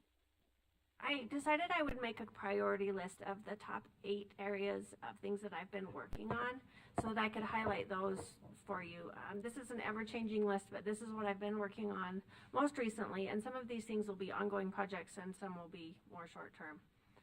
The first one is the collaborative authorization models. I've also worked on the Utah Fits All Scholarship and where that's going to fit in with our charter schools. I did some work with the innovation grants, with the policy, procedures, forms, and then we will have a training coming up once that makes it through the 30-day comment period. I've been doing a lot of research into charter management organizations and also with new school models. I've spent some time working on House Bill 301 and unpacking that to see where that fits in the different parts of our organization. I've done work with national trends in charter growth, and then I am going to be on the ULEAD steering committee. And that's kind of an overview. We're going to go into a little more depth now about what each of those looks like. With collaborative authorizer models, this is one of the things that I've spent quite a bit of time working on. There's basically 3 different kinds of models that authorizers can take. We are a sole authorizer model, and I think you guys are pretty familiar with what that looks like. Another trend that is coming up in other states and that we have looked at for Utah is a collaborative authorizer model. And under that model, basically there would be two authorizers that worked together. Both would share responsibility in authorizing and making decisions. And the third model is a backbone organization model. And this is where one authorizer would be in charge, but we would partner with another organization and work together with them depending on what it is their needs are and what kind of services, what they're good at. So we have 3 of those that we're working towards, nothing that's finalized or put into place, but we have been working with Salt Lake Community College. Rebecca will know more about this one. Due to some changes just in leadership at the college, the collaboration between Itinerus and Salt Lake Community College wasn't as strong as it had been in years past. At the college, they have a new interim provost. His name is Jason Pickavance. And he was not really that familiar with what had happened in the past with Itinerus. Itinerus is one of the New Century schools that were started in 2004. So we helped facilitate conversations with the director over there and Renee Edwards and Jason. And they have, they're going to work together to make sure they're meeting the needs of the students at Itinerus and also the needs of the college. So that was a really good collaborative conversation that has happened. The next one is with Southern Utah University. Dr. Kramer mentioned that he had been in Cedar City Monday, I believe, and we've had conversations with Southern Utah University. They're interested in becoming an authorizer, and they had a lot of questions. The person that they had hired, oh no, that's the wrong one. Southern Utah University, let me get my story straight here. What we're working on with Southern Utah University is they are interested in providing professional development for charter leaders and for teachers. And so we are having conversations with their educational leadership department about ways that we can work together. There are some really great schools that we authorize in that area as well. The last one is with Utah Tech, and we have had conversations with their new charter authorizer person. They are interested at this time in being sole authorizers, but we have a really good working relationship with their charter authorization office, and we'll continue to just have a good working relationship with them. And then if things change, they may be interested in being a collaborative authorizer or a backbone organization with us in the future. Been spending a bit of my time working on recently is the Utah Fits All Scholarship. This is a really great opportunity for our charter schools to participate in as becoming providers for services through the Fits All Scholarship program. What I have found is that a lot of our charter leaders don't have a lot of information, or they have misinformation about this. So we will be providing a training. It's actually next week, next Thursday, here at the USBE. I invited all charter leadership of our authorizers, our schools that we authorize, to attend. And those who are interested can come to a lunch and learn. We are partnering with the association. They're helping support that. And we will have a panel of experts that will be available to make a presentation about this opportunity and answer questions for the schools and the school leaders. And we've had pretty good turnout for people signing up to attend that. I will also be posting information in the UCAP newsletter. This is another project that I'm working on. Getting started is utilizing the newsletter more, so I will share more information. The nice thing about Utah Fits All is that all charters are they can be providers. They just need to complete the application process, so we can help them work through that. The next thing that I worked, and this is what I've spent quite a bit of time working on as well, is the charter management organization model. On this one, we as charter leaders, part of what we do is look at models that are functioning well in other states. And charter management organizations are not something that we have a lot of experience with here. We do have, however, one really high functioning charter management organization with American Preparatory Academy. I was able to visit 3 of their schools yesterday and tour their campuses and talk with their leadership about the benefits of this model. They have a beautiful school and a beautiful campus, and they have really happy students there. And I think this is a model that we need to at least think about replicating in our state as we want to support the schools that we have that are small schools, one-offs, schools that may have struggles for any number of reasons, but it may be a good opportunity financially and academically for schools to look at this. Are you okay, Amy, if I interject just for a moment too on this particular slide? Yeah, one of the questions that I was asked a lot when I first started the role was just, can you compare and contrast between Arizona and Utah, or Utah and other states? Because I had done some work in other states and just was aware of the national charter landscape. And this was one of the stark differences, was just that Arizona and many other states have several strong networks of CMOs, or charter management organizations. Utah has great service providers that provide services, particularly financial and compliance and those things, but not always a CMO model. And so when Amy and I talked about this when she first got started, it was just, keep researching, keep exploring, know who is a CMO already in our state, and if any others are wanting to be, or, so it's the research, it's the exploration. It's not the decision that we need them. It's just it's the contrast between what we're currently doing and what other states, what we're doing or not doing in other states. And so each one of these I've had the privilege to work with Amy on, but this one specifically, I think just a little more time thinking it through. Umbrella CMOs.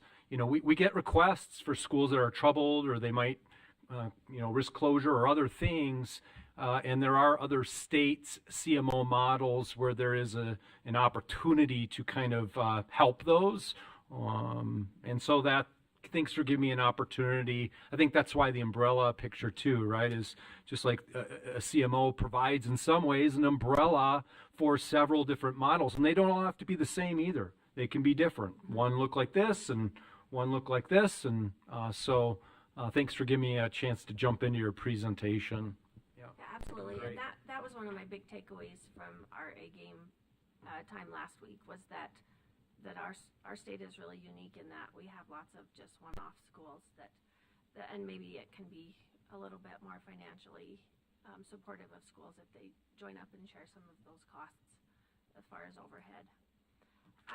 The next thing that I've been working on is unpacking House Bill 301, and you guys are all familiar with the bill. There's a lot to it, and one of the things I worked on is just making sure that we know the things that we have to do versus the things that we can do. And with the addition of my role, I get to do a few more of those things that we can do if we want to do, and just researching and finding out how that looks and how that will play out. The last thing that I want to talk about is the ULEAD. ULEAD is the Utah Leading Through Effective, Actionable, and Dynamic Education Program. It is an office here at USBE. In fact, the gal in charge of ULEAD, her office is right next to ours.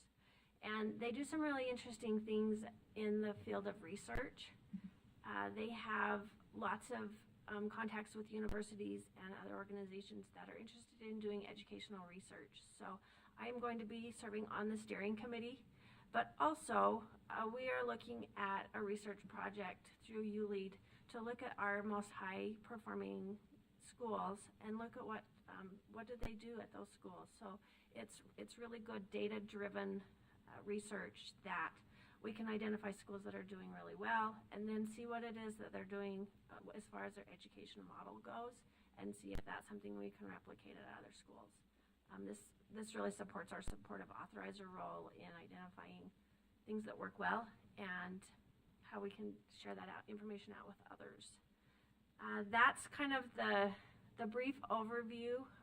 Do you have any questions or about any of the things I've been working on? Board members, do you have questions or comments for Ms. Pace related to her work? Just a comment of enthusiasm. I think it's fun to see what you've started to do, and I'm excited to see where it takes us. Yes, it's very exciting. And I love that we're kind of taking some of the best models that we find, either sort of the rural schools consortia, that try to create economies of scale, and looking at ways that we can, in this declining demographic of school-age children, ensure that our charter schools stay competitive, particularly from a financial standpoint, assuming that the schools are otherwise providing something unique or providing something of excellence. And that's just an exciting mission, I think, to see how we can support them in ways that we haven't before, that we've not even thought of before. Well, and charter school enrollment is growing, while other school enrollment is declining. Ours is growing, so we want to make sure that we are doing everything that we can to add to the charter community in Utah. Thank you so much. Member Spiker, do you have anything to add?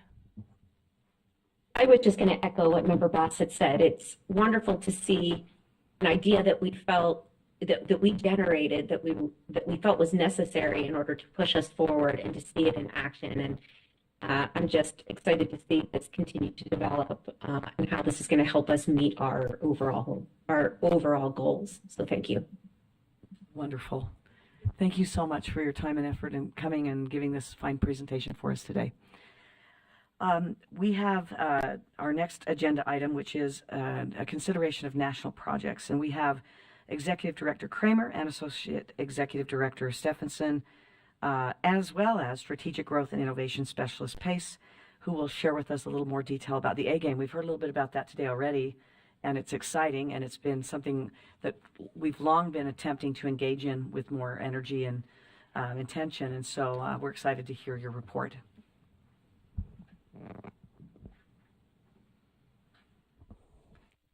All right, I think I'm kicking us off. So we were able to travel to the A-Game conference last week in the beautiful city of Chicago. And this was a really wonderful time to get together with charter leaders from across the nation.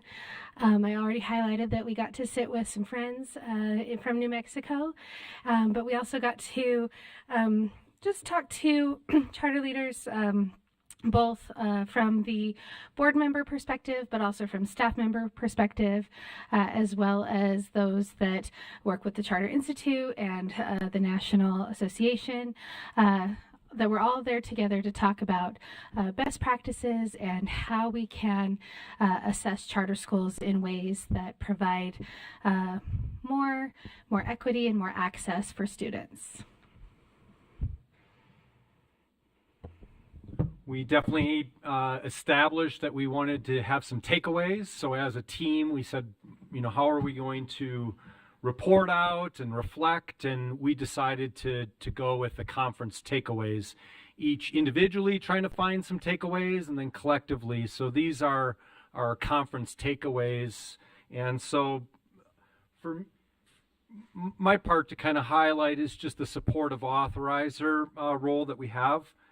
And I would say that we found a lot of synergy with the national movement, in that there's discussion about, do you close schools? Do schools close themselves? Or do you do everything possible to avoid? Research is now showing more and more the detrimental effects to students when schools close. And that was a takeaway. That was a conference takeaway, is that nationally, how do we avoid a school closure and instead look for supportive authorizing? There is a time and a place. Everybody said it in the conference at different parts, but to kind of recognize that that's a part of so that was a takeaway. Also, that metrics are used, both quantitative and qualitative metrics, but the metrics are used really, as you've heard through some other presentations, in a tiered way to drive conversations and to engage in strategies to help. And so those metrics, qualitative and quantitative, like indicators of distress or other things that you may have heard about, drive conversations. And that was one of the takeaways that we had, is that we aligned really nicely. We felt like the takeaway was like, we're aligning pretty nicely with a lot of the national movement. And then also a lot of discussion about keeping it simple. And just there's a lot of complexity, a lot of nuance to the work that we do. This is a space that is so creative and innovative, but yet how do we reduce burdens and how do we keep it simple?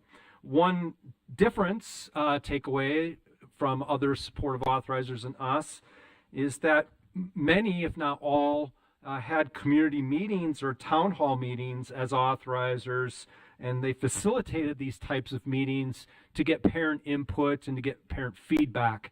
So as a team, we discussed that difference between what we do and don't do, and we don't do that currently. And we were brainstorming, well, there's a lot of community engagement that goes into accreditation work. Maybe we can recycle and use some of that so that schools don't have to do it again. But just in general, it was one of those conference takeaways where you think about what are we doing that's in alignment with a national movement, and then what are we not doing, and those would be the things that I wanted to share from the team. This is and then I'll turn it over to Utah is Unique. I'll take that one. This was one that was really fun to reflect on, and I think as we sat through the different sessions and really got to engage in some deeper conversations at this conference, I was left just being so proud of our state and really what we have to offer. And I don't think, at least for me, the conferences that I've attended, that I've always come away with that sense of gratitude and appreciation. And some of the things that we were able to recognize and to speak to at our conference here were, of course, our evergreen charters. That always is intriguing to people. But aligning that with some of that research that is now coming out that I think in the past they've said, oh yeah, we just, close a school, like that's how charters are supposed to work. But as they were sharing research about maybe closure isn't always the best thing, and that how can we find ways to innovatively support schools and change them or reform or transform. Amy's going to talk about that a little bit in a minute. But the fact that we have options, and of course, if a closure is the best option, it does exist, but that hasn't always just been a default here in Utah. And so having those evergreen charters and giving our schools that opportunity to really focus on getting in and teaching kids and not always being worried about, am I going to get renewed? Am I going to get renewed? Allows them maybe to spend more time on the things that really matter at a school. Also, it was fun to be able to talk about our board, and they were surprised to hear that every board member supports charter schools. And that's actually, in our legislation. We talked to so many people that, they're working with boards that have both charter supporters as well as charter non-supporters. And so that was so refreshing and great to have a board that is all working towards support for students and support for charter schools.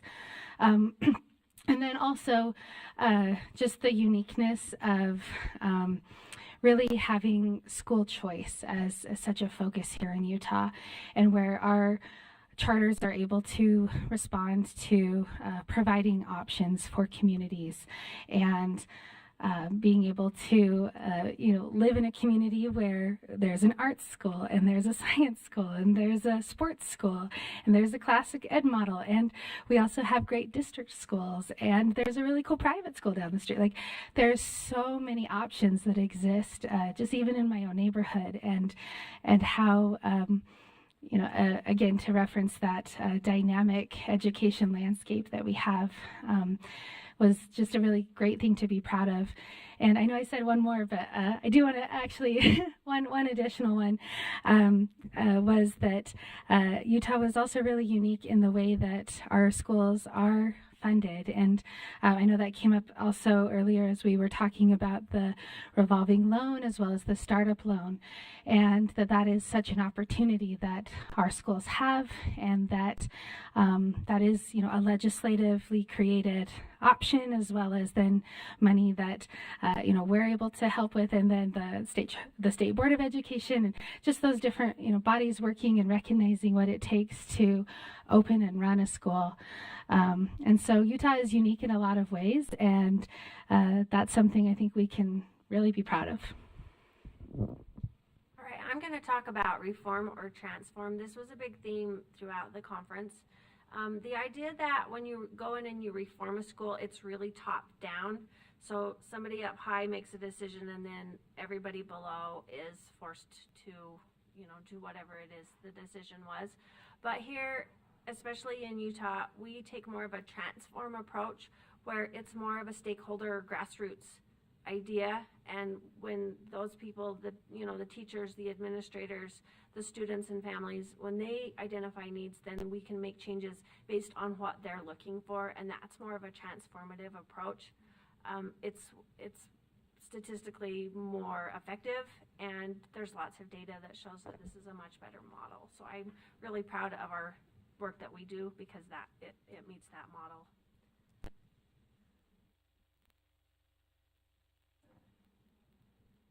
And I talked about most of these already.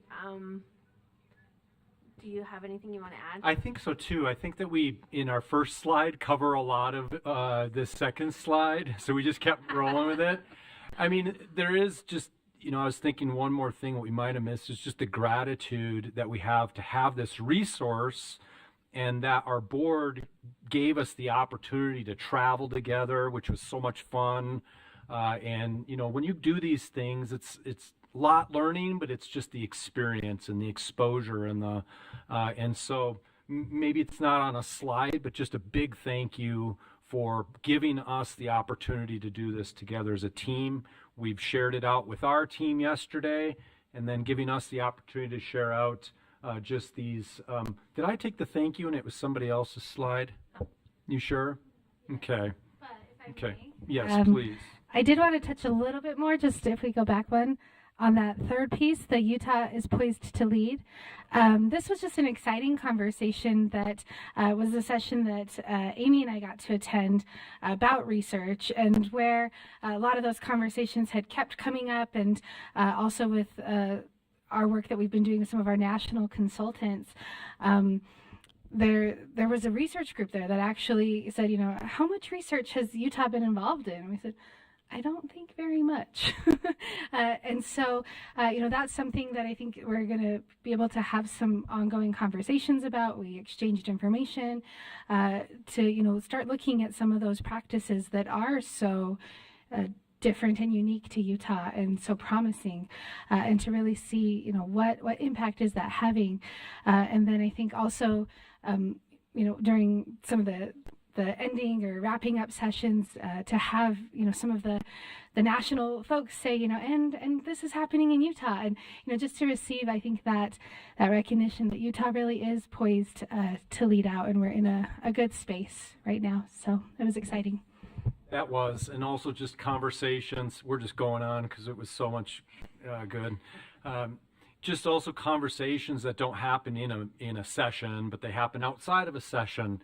And there's going to likely be a consortium of Southwest states authorizers that get together, and Utah offered up. We'd be happy to facilitate, lead, whatever we can do. We don't need to, but we're happy to help however we can to learn from each other. And so, you should feel so good about your leadership, about the resources that you provide, because we definitely carry it with us when we go to something like this. So, good stuff. Thank you so much for thank you giving so us the opportunity to attend. Good. We're so pleased that you did. And we know that you're not only, the great thing about an experience like that is not only do you sort of bond as a group of leaders, but you also build your own capacity and then can bring that back to other members who did not attend. If we're not constantly building capacity within our staff and within our board, for that matter, we're stagnant, and we are not up to the challenge of improving the charter environment, helping our schools, and authorizing good schools. So, love it. Members, do you have any questions or comments?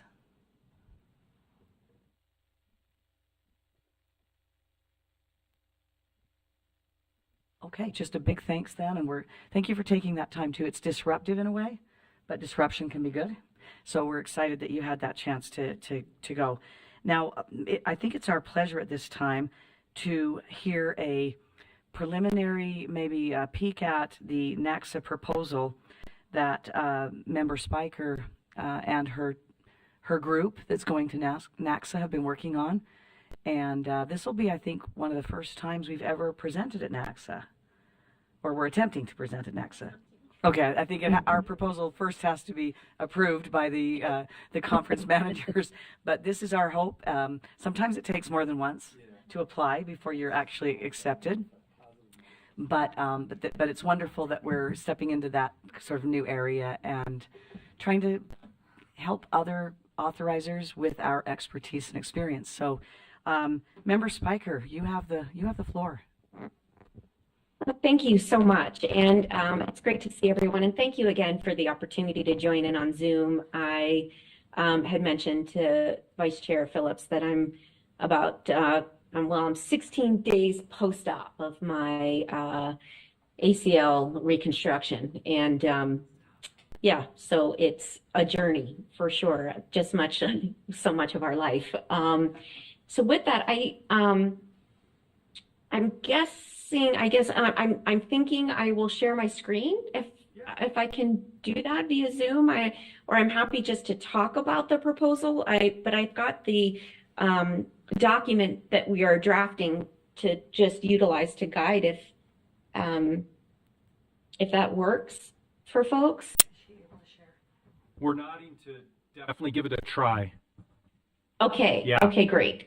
All right. So let's go ahead and I cannot share my screen. Okay. So, I can, I just don't have permission to do that. Member Spiker, do you want to send Yes. something to maybe Ms. Stephenson, or you can pull it up? Okay. Yeah, Marie, Miss Associate- Stephenson has that. Yeah, okay, yes, okay, very good. And so does Dr. Kramer. So we can, I'm happy, if you want to share that, and I'll guide through that. So to begin. If you want to wait, I can get you so you can share your screen. Just give Okay, me- either, whatever's easiest on the end, on your end. I'm happy to do whatever works best. If you want to give it a try now. Okay. Okay, I think this is going to work. Let's give it a shot. Okay, great. Awesome. I apologize for all the tabs. Tells you I'm sitting on the couch doing a lot of little work here while I'm doing this. So, and I haven't organized them. So with that, I think this is a great segue. I really appreciated the conversation about A-Game and how Utah is really poised to be in a place where we can share our thoughts, share our insights, and hopefully inspire and engage others in the charter sector. And so I think that I'm just thrilled that we're at a place where we want to submit a proposal for this conference and be in a place where we feel like that we want to share and of course learn from others.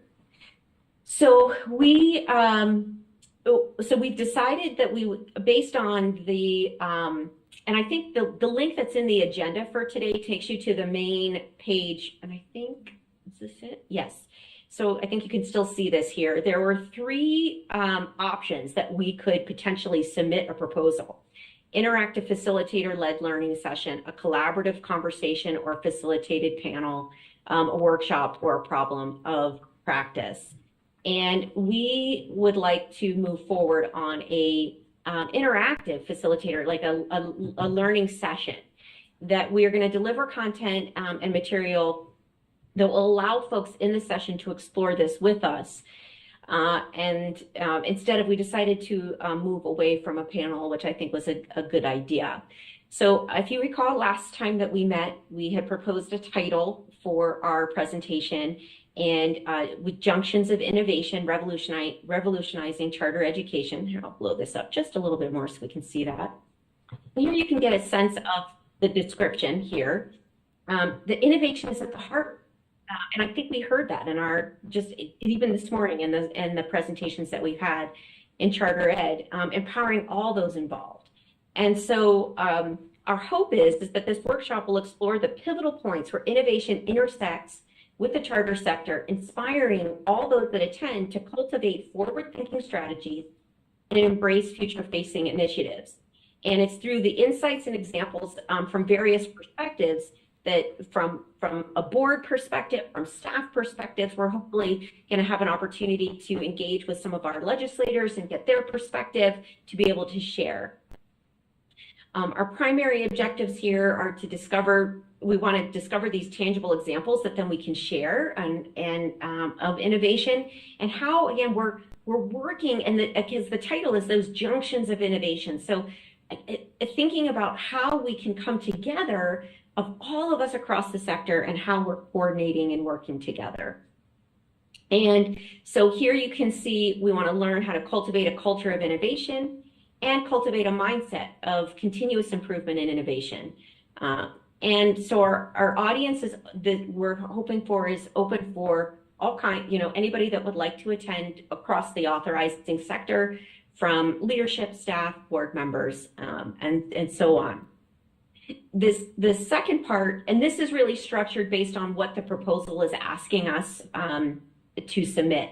A brief outline of what we're hoping to do, introduction, innovator perspectives. We're going to do an activity with case studies to help the folks in the audience really think about innovation on a really deep personal level through case studies. And then, of course, we hope to share resources and hear from the folks that were in the audience. And so we're going to utilize polling and survey tools, incorporate multimedia elements, and so on. We wanted to propose this to all of you, and also to hear feedback, comments, thoughts. The proposal, just like with many conference proposals, has a certain word count. So my goodness, and I think we all love to. I definitely love to talk and share, and so trying to cut something down to 500 words was more. So it was really, really great to be able to have that structure. So this is where we are, and I just want to highlight. I didn't have a chance to share this just with Ms. Stemenson and Dr. Kramer, but I wanted to also let folks know that I did submit personally, and representing my work.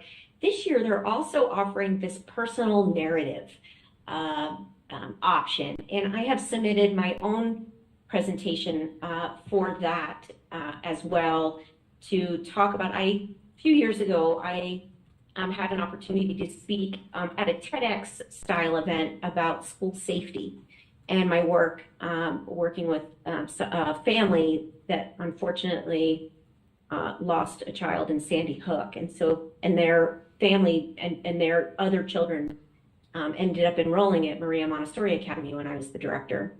So I'm still really passionate about that, and so I submitted my narrative to be able to talk about that, and how for those of us in charter work can really be thoughtful and proactive in what school safety looks like. So that's just a side piece. So I actually submitted that on my own, and then we're hoping to submit this as well.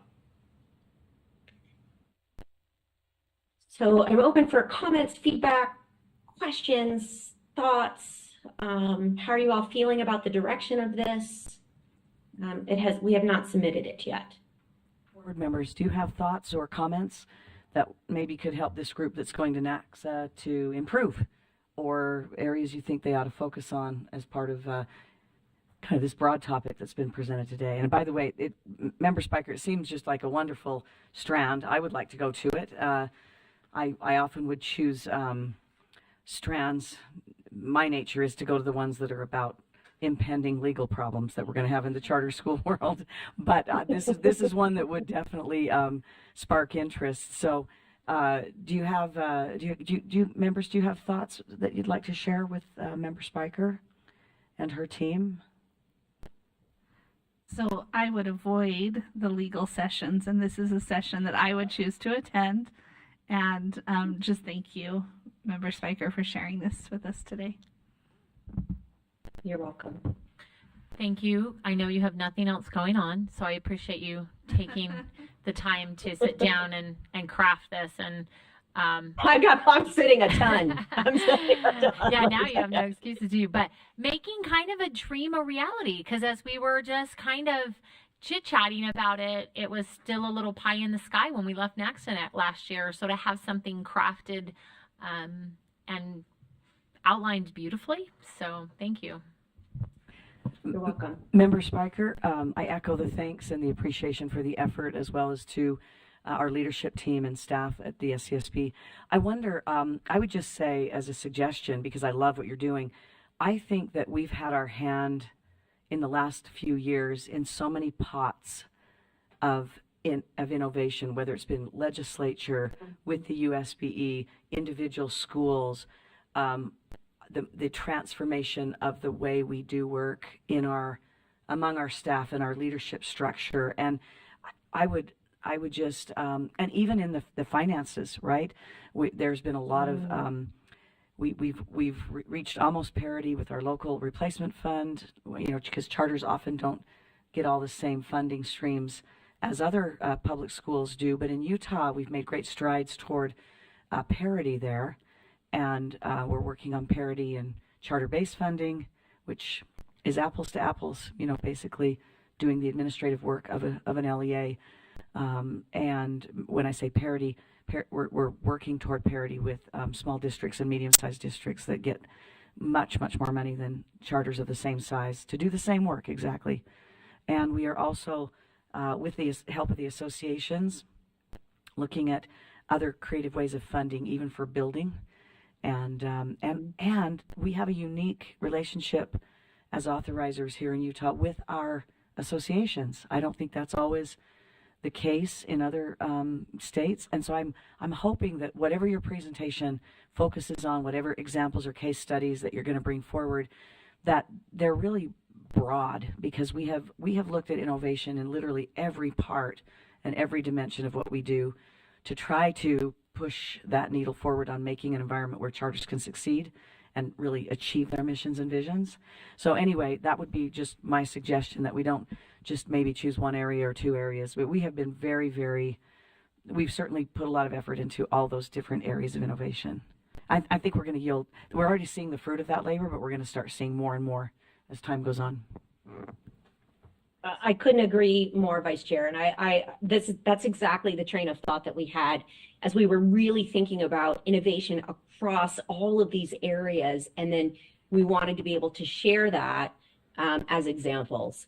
And as I'm thinking, you will definitely hear, as soon as the submission window closes the 1st of June. So I'm assuming that we'll know definitely, we might know by our June meeting if the proposal has been accepted, which would be fantastic. And then I would like to follow up with all of you. I would like to get some video clips, potentially interviewing some folks, some sound bites, just some great examples, so we can share that along with the tangible documents and things of the work that we've done. So it's exactly on point of what we're thinking. So thank you for those comments. Well, no, thank you. And also, please note that, and it might not be well known and it's not part of our agenda, but it does figure in potentially to an aspect of what you could address in your proposal. But we have had now serious meetings with USBE leadership and some of the staff that supports law and policy finance about the MOU with the USBE, something that our board has never been able to execute. And we are in a position now where we're probably 2/3 along the way for actually executing that. And I would suggest it might be executed by the time that you would give a presentation, for certainly in the fall, and we'd probably execute maybe even by the end of June, or at least have it on for public comment. So the point is, there's another example of where we're doing things because of just sort of pushing the envelope that we have not been able to accomplish in the past, and it's because we looked at it in a very innovative way. So we're excited about that. Yes, please, Dr. Kramer. May I just, Member Spiker, just one of your X factors or superhero traits is like the passion and the energy that comes out in this presentation, and can't wait for the conference too. So it's just catchy, right? It's just, you can just feel that passion and that energy. So from staff, thank you for your additional work on this and your leadership on this. Oh, my pleasure. You know, I think as much as, yes, it's important for us to be aware of the legal catch-alls or the potential challenges. Of course, we need to address those and be aware. I'm also at a place, just in terms of education in general, that I am trying to shift my own paradigm of one of excitement, innovation, and creativity. And I think that if we lead out with that, it's just as similar as when we are teachers in the classroom, right?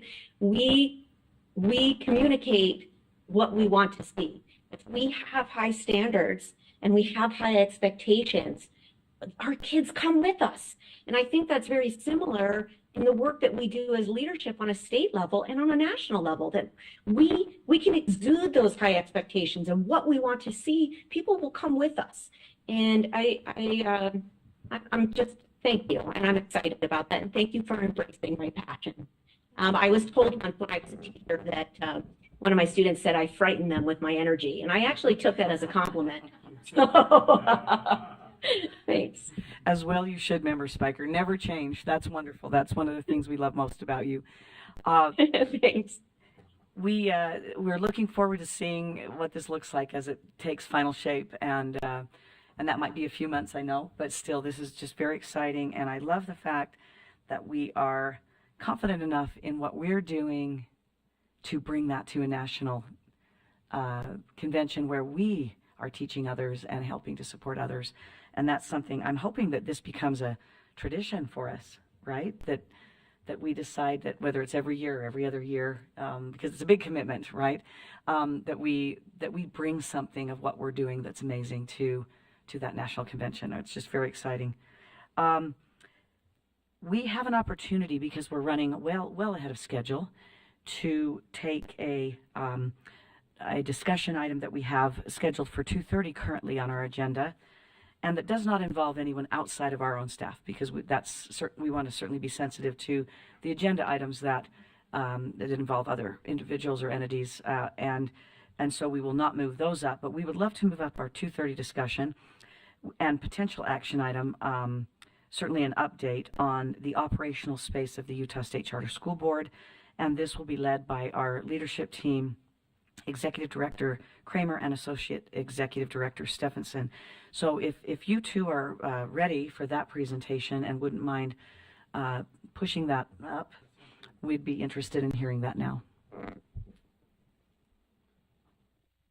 And Vice Chair, even if it spills into the afternoon a little bit, if we don't completely, okay. Absolutely. All right, great. We're ready then.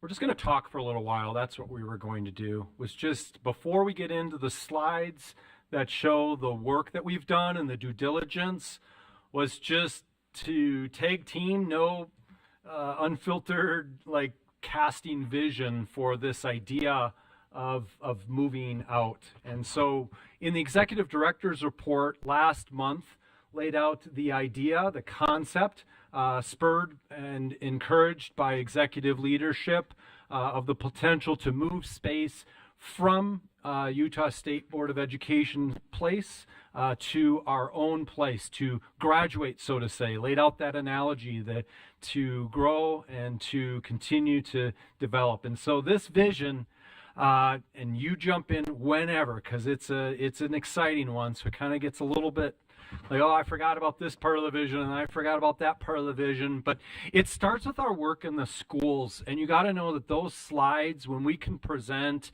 in the Executive Director's report or anytime our staff talks about when we have the opportunity to go into schools, it's such a privilege. And it's such a special opportunity to do work where that work takes place.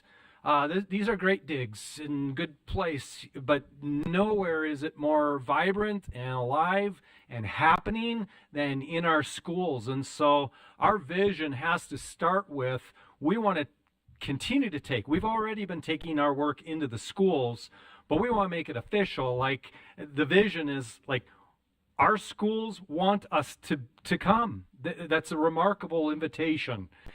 Come and use our conference room. You can use it for a board meeting if you want. You can use it for board staff meetings. We can talk to you about education, about academics, financials, these things.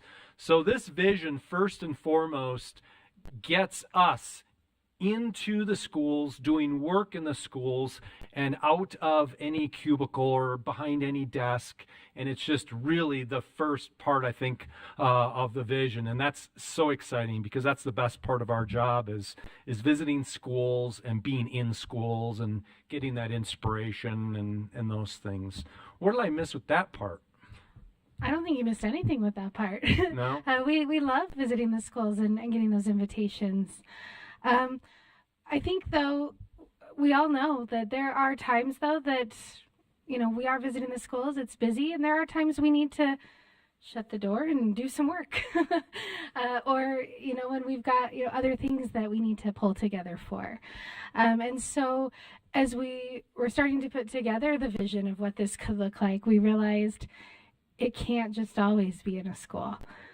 Even though, you know, they would love to have us there and we've got enough schools that we could be out every single day and be very busy, but that we would need space as well that was our own. And as we were talking to our board leadership, one thing that came up was having it branded, having it say State Charter School Board. And as we started looking around here, again, we've loved our space here, but realizing, where does it say State Charter School Board in this building? Or in this room? Or even our picture here. We're young, we're hip, we're a cool board. I love that. I love, you know, Chair Bowles, he's got his arms folded. Like, it's a cool group. But we're standing in front of the seal of the State Board of Education. And it's a great seal. It's been a good place to be, but we don't have anything that represents the State Charter School Board. Even up in our space upstairs, it's labeled child nutrition. There's data and statistics. There's not a label that says State Charter School Board anywhere. Marie, I'm going to report back to my own family that you said that we're hip. We are hip. You tell them. I said it here first. And I know it's on public record. And I know we're really getting into that the third part, right? Mm-hmm. So maybe let me get into one other part. Like again, we're tag teaming on this, and I love that you made the point that this vision has to be that we close doors and we do work in places, and our team has been really effective and really efficient working in their homes as well. And so when we first kind of brought back or set kind of a schedule, it had flexibility, but you know, they demonstrated, as you see through the reports and things, and a lot of work is being done in the home offices, and that's done through virtual now post-COVID, and everybody's familiar with it. And so maybe that's not as fun of a part of, you know, although we could take you into everybody's house and see their office space. Some are not as hip. Yeah, not, you know, but educational space in our homes, and then you've already started on casting this vision, so you should keep rolling with that part too. Well, I think that speaks to then this next slide. And really, as we started putting those pieces together, we realized that effective work can occur anywhere with the right team in place.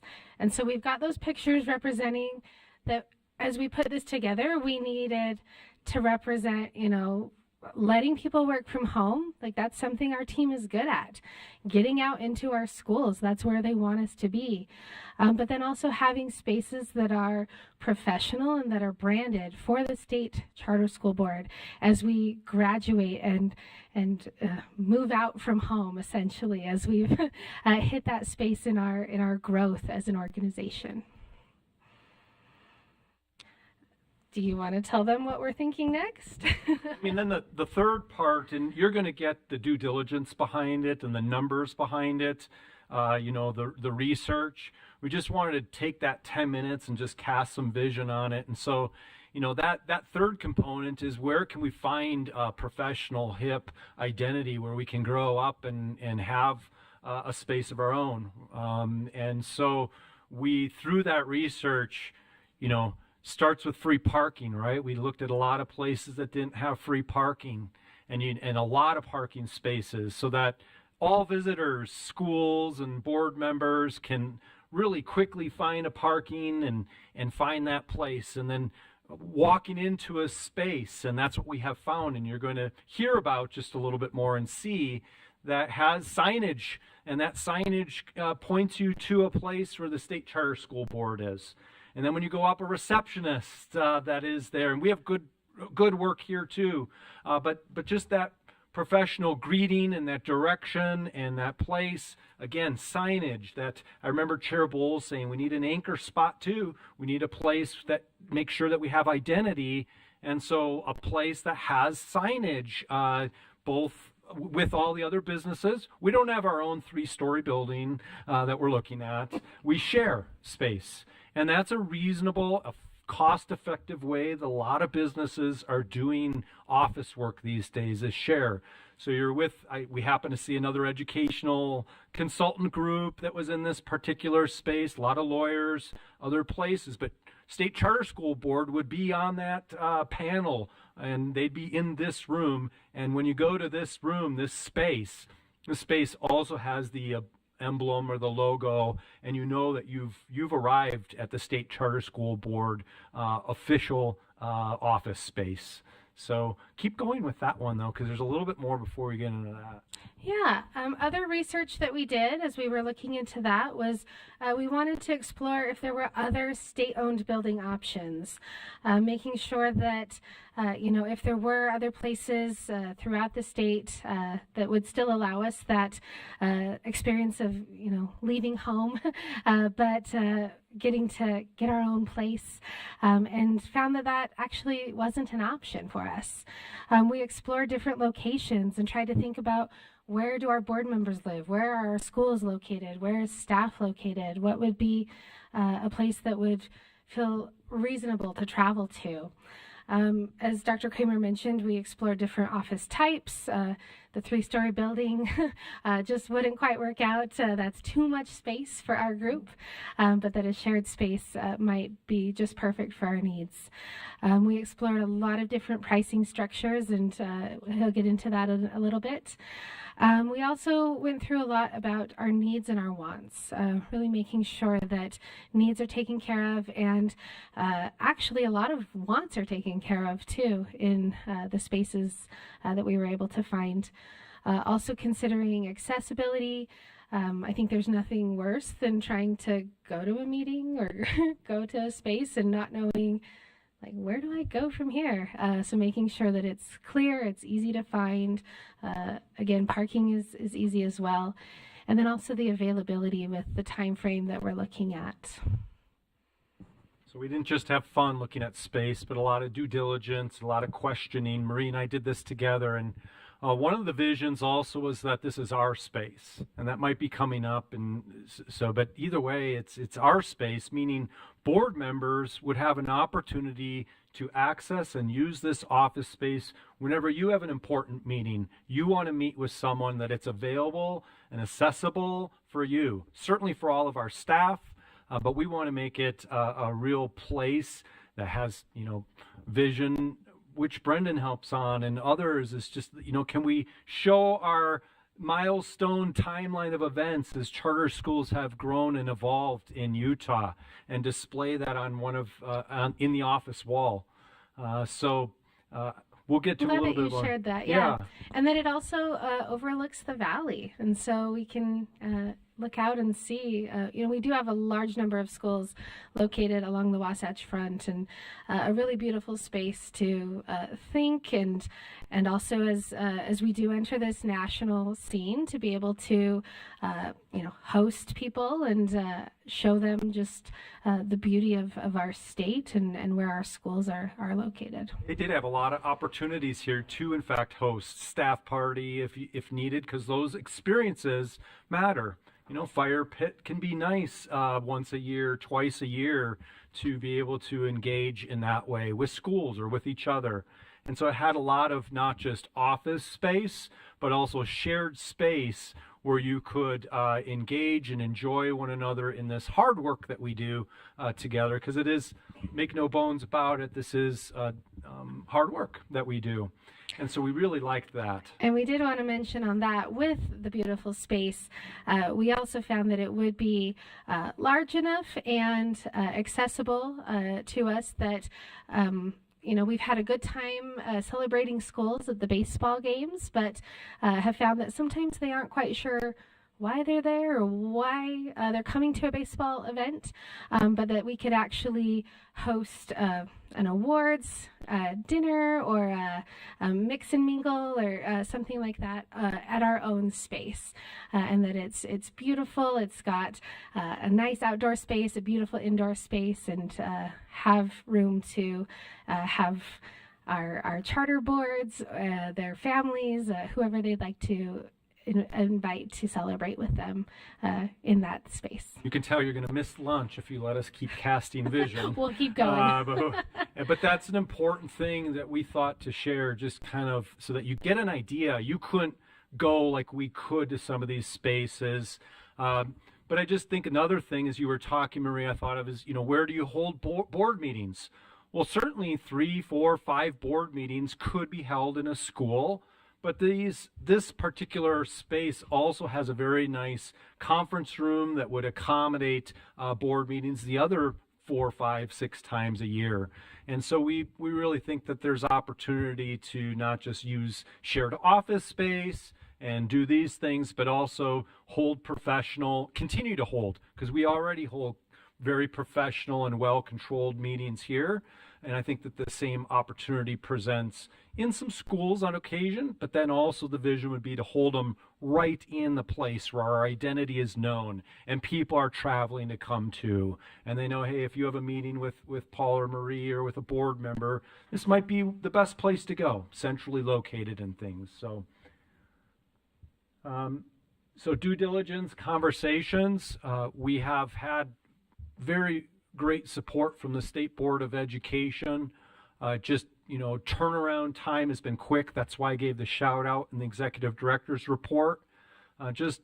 Nothing but support for this board making the decision that's best for students and best for the work that we do. And so they've been very helpful in many, whether it's giving numbers, sharing information, all those types of things, holding meetings.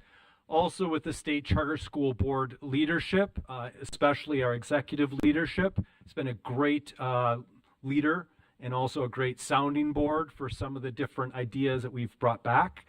And then also national consultants. We aired this idea out with them because we've been contracted to do that type of work.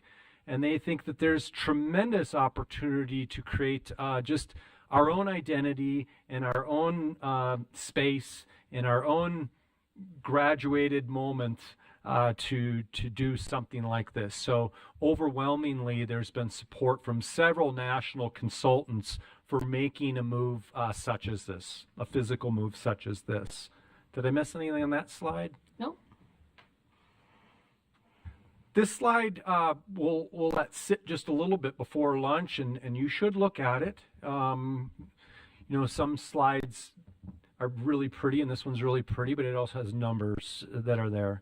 And so this is the slide that highlights what do we pay as indirect cost or pass through, or what do we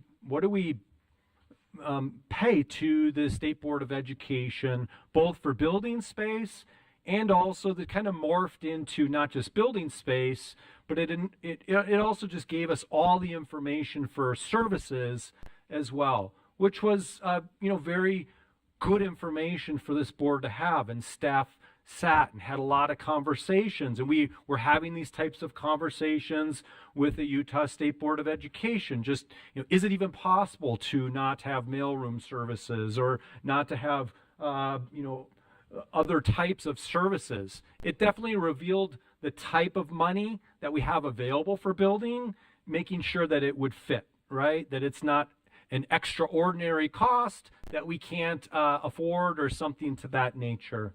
And so this due diligence included just getting the anticipated breakdown and the anticipated amounts that we would indirectly have available through pass-through for these types of things. Obviously, the one to key in on the most would be building, and there's a couple of line items that fall underneath business and operations that kind of flow in there too. But there's probably between $12,000 and $18,000 of building indirect cost. 12 is clearly identified, and then maybe some additional could be found in those other types of services, particularly in the business and operations area. So 200 approximate, estimated right now, not done, but close to $250,000 indirect cost, with a much smaller sliver of that though being the actual building and related things. But as I let that slide just sit and you kind of contemplate that, of course that's part of the due diligence that we needed to do, and we received that support from the USBE to help break it down and understand it so that we could determine is it affordable or not affordable. And I would say at the end of this due diligence for the building part, you learn that it's within the realm of affordable. It is definitely there.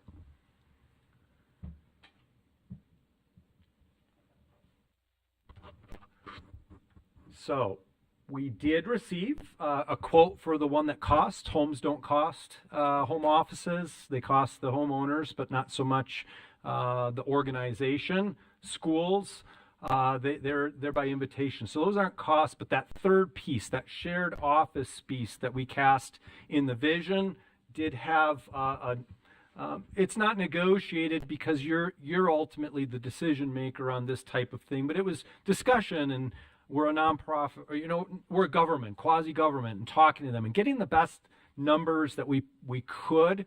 And so the 24-month lease seemed to be a place that would provide some stability, so you don't have a lease and then within a year you kind of move out again.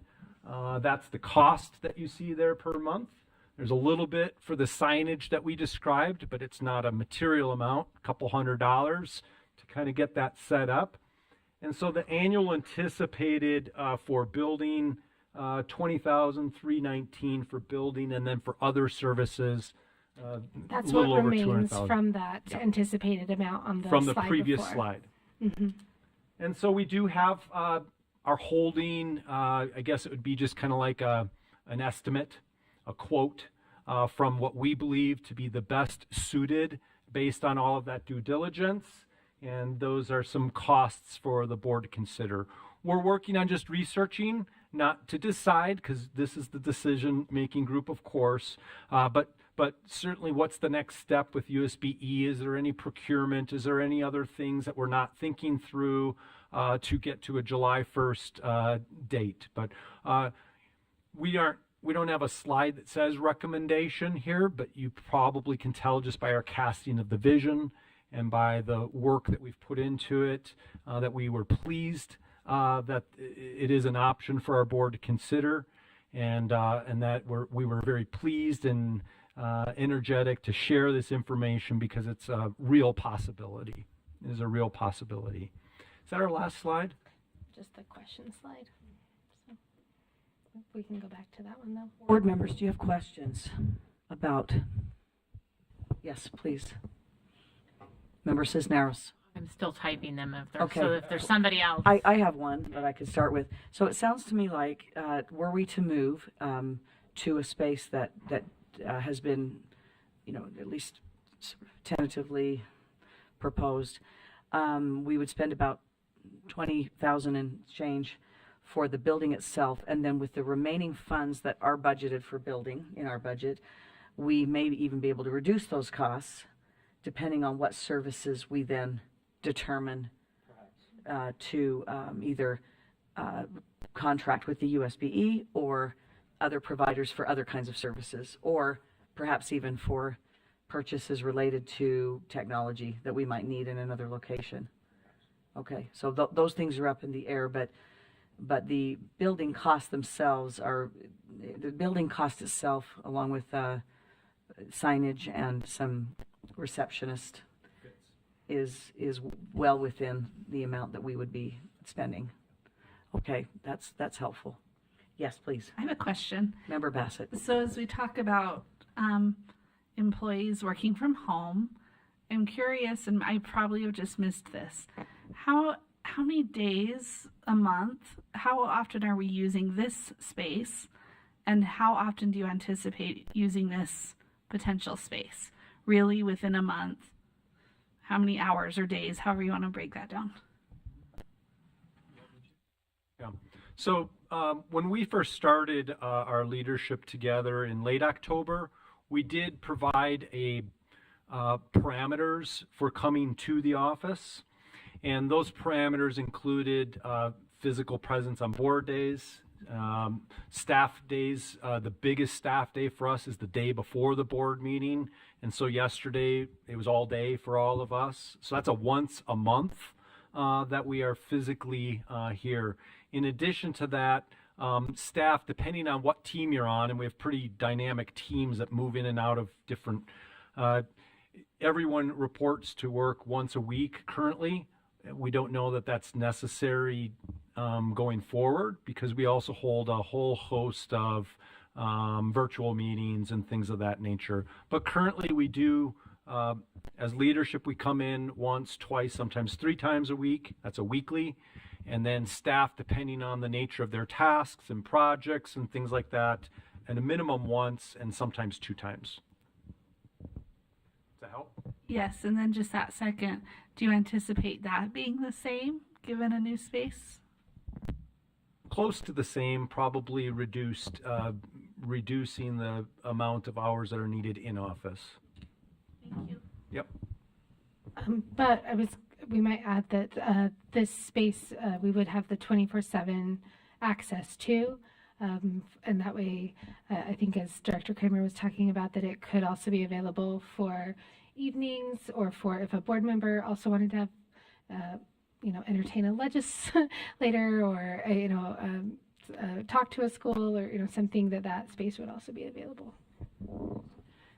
It sounds to me like there's space that's rather small that we always have access to, but it's branded in our name, but that we have then in addition to that access to a much larger array of spaces for special events, for a board meeting, so that we're not constantly paying for big space, but we have the opportunity to schedule big space when we need it. What I like about that is the efficiency. We don't need a big office space that we're paying for 24/7. We need a modest one, right? But we still are going to have times when we need big spaces, and the fact that they're available there, and as well as the parking and the other things that come with a big space, I think that's a very efficient use of funds, personally. And the 24/7 space that would be ours whenever. I would say 12 to 14 is the capacity of that particular room. Yeah. So certainly all our staff can meet and work together, even as one in that space as well, and add a few others. Member Cisneros. First, Director Kramer, would you go back just one slide? I did not memorize the number. Oh, sorry, Ms. Stephenson. 226. Okay, and then forward. Sorry, I'm trying to memorize and do math simultaneously. Sorry, would you go back to the one that was 226? No, sorry, forward. Just back to what we were looking at. So it's 6s. Or I'm what I was trying to figure out in my head was, and it seems like that's the question. As we look through that list, for question 1 leads to question 2. So you've got $205,000 to cover all of those services that would be replaced, IT, broadcasting, blah, blah, blah. But then that leads to my second question. How would that impact our working relationship with USBE? I think one of the advantages we have right now and have always had is access to USBE in a way that's so advantageous to us and was always so appreciated to be able to have collaborative work, especially since our portfolio is so large, and just to be able to immediately tackle issues collaboratively with other staff members. And I know that's changed since COVID. Not everybody's in the building like they used to be, but I just wonder about how that works with working relationships. Then I was wondering, what is the option of just asking to brand our space upstairs, have a placard down here, have a, right, like, okay, we're kicking in a lot of money. Can we put some branding on our walls upstairs? And then my final question, I'm assuming with the way that code is written, if at the end of the 2 years we were like, okay, this isn't working, then, or it's kind of like, sorry, you moved out, we converted your bedroom into a workout room. Okay. To follow the move out analogy, right? Okay. Super good insight questions. The working relationships with USB has been so strong. We have weekly meetings with Deputy Superintendent Jones. They're all remote. The meetings that I've had with Angie Stallings have been remote.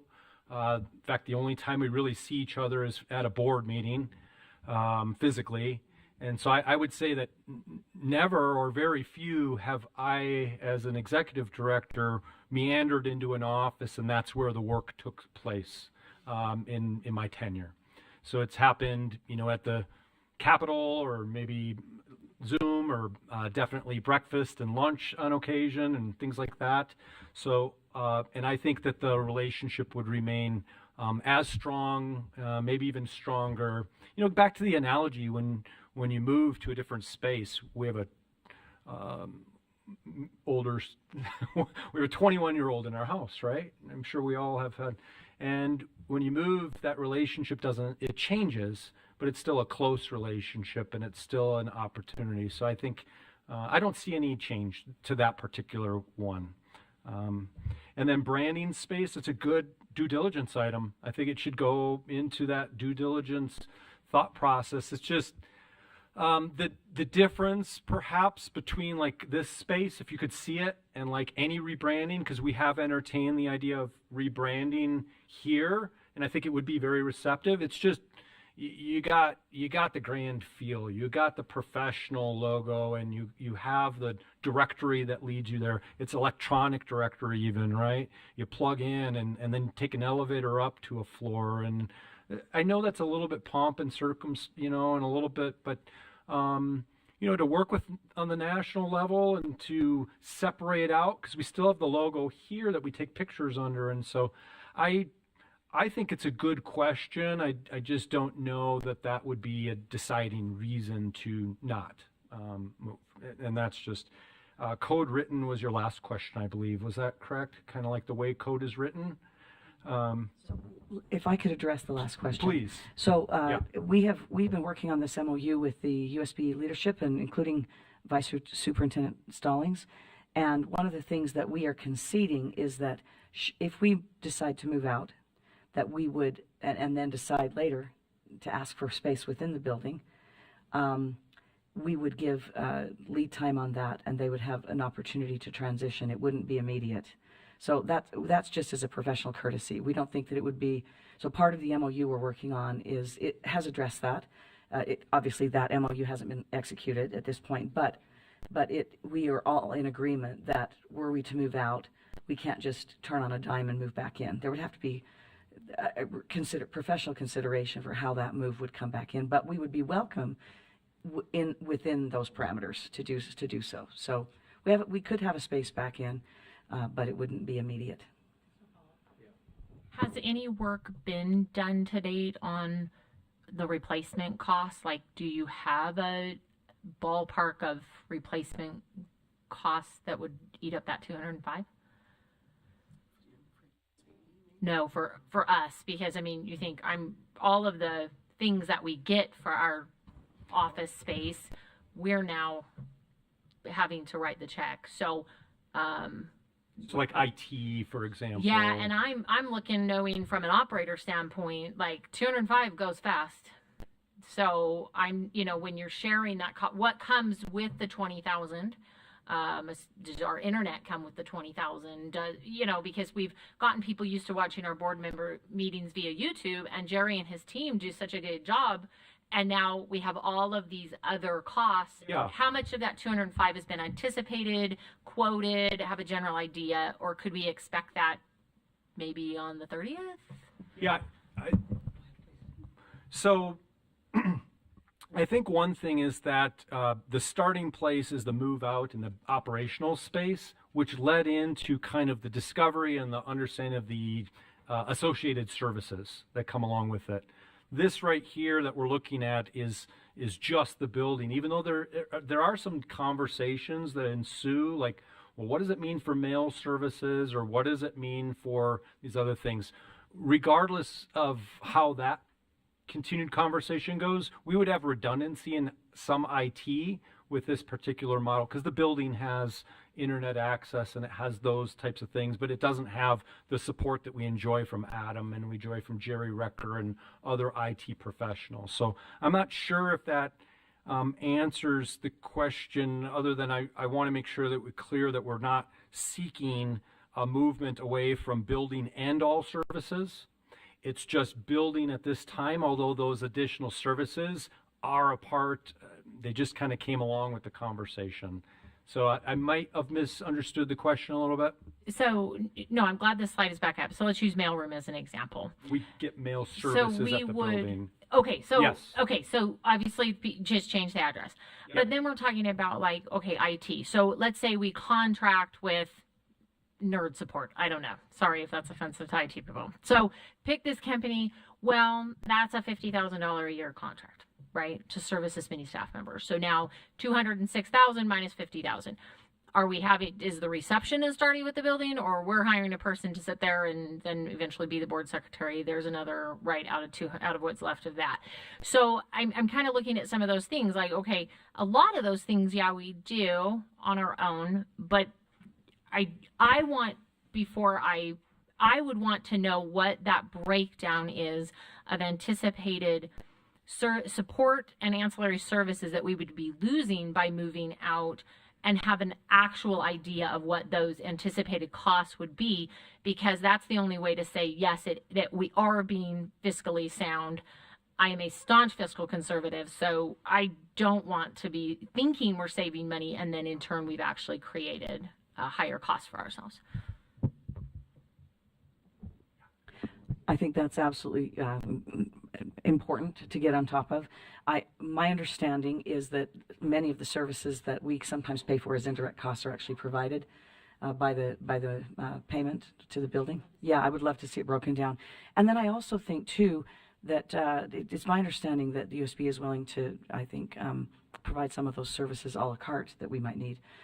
Like, for instance, we are subject to procurement under the policies of the USB. And so there will need to be some oversight there. That's also how we do our payroll, but for necessary reasons that we've discussed before in a public meeting. And so there will be some continued contracting of services from the USB, would be my understanding, by virtue of the nature of our relationship with the USB, which does not change, right? So would those USB as generous as they are probably wouldn't do it for free. Oh, no, of course not. So they're out of that 205 again, right? So I just wanted, I would like to see this is included in the building. This is included by USB for X amount of dollars. This is something we have to contract with a third party for X amount of dollars. I just want to see that broken down as clearly as how we are in this space. And it might be too early, but if we're saying in July 1, that's a big part of the decision making in my mind. And we might be wrongly assuming that we will continue to enjoy all of the services, even with a move out. So in my mind, as we kind of have researched, and that could be a misunderstanding, but of the 205,000 remainder that's not building related, it's mutually exclusive, albeit it is related.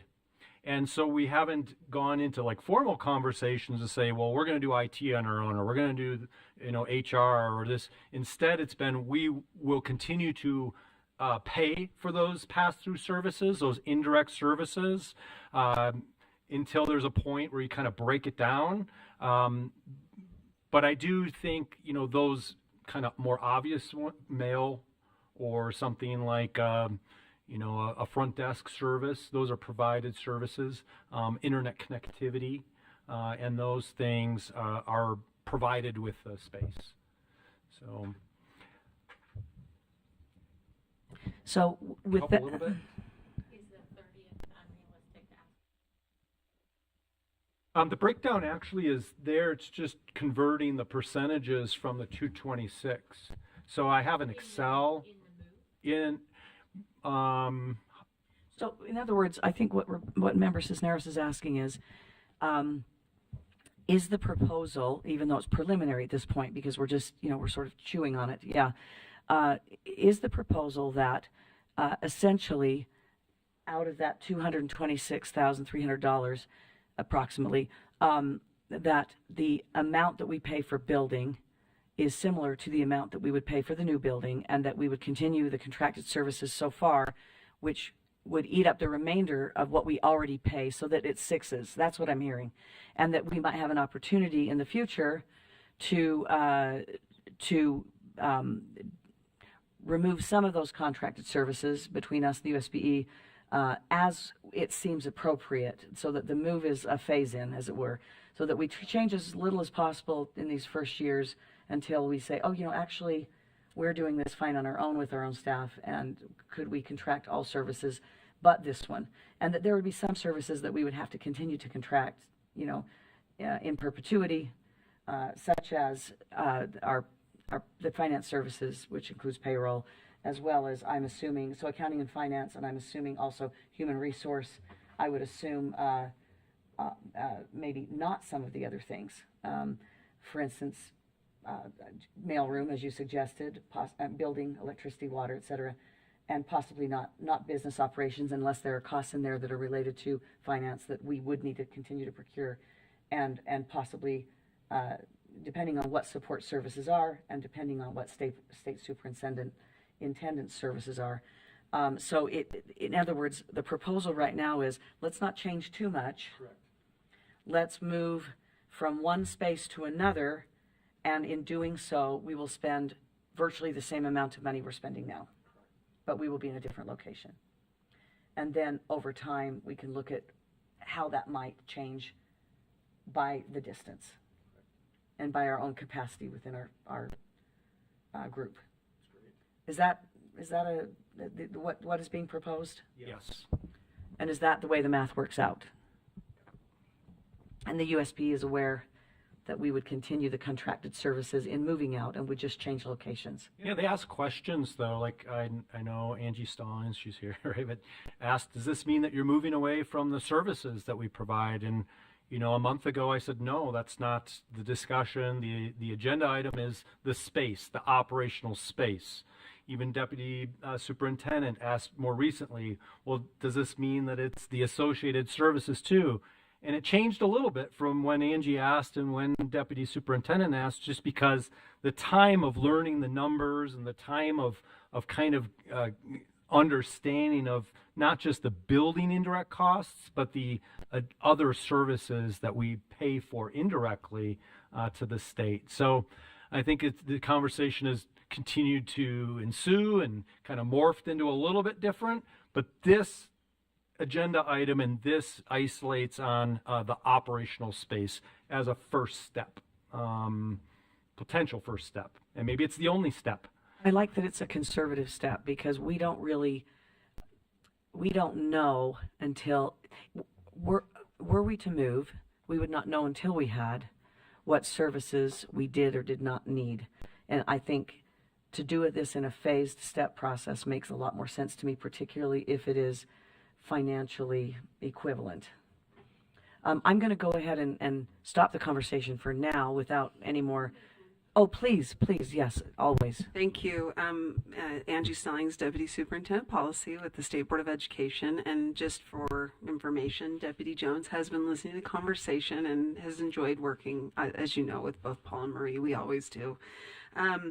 He just wanted me to confirm or state that, yes, he believes additional conversations would be good on this topic, that many of the questions that Board Member Cisneros just raised are things that Scott and Paul could look into, and that we learned a lot of lessons when USOR, you may remember years ago, we used to have USOR that was over in that area, and when they left, I think there are just some things you don't know until the moves happen, and the costs and how things will work when you're in a remote space could change in the sense of how USBE provides support and services.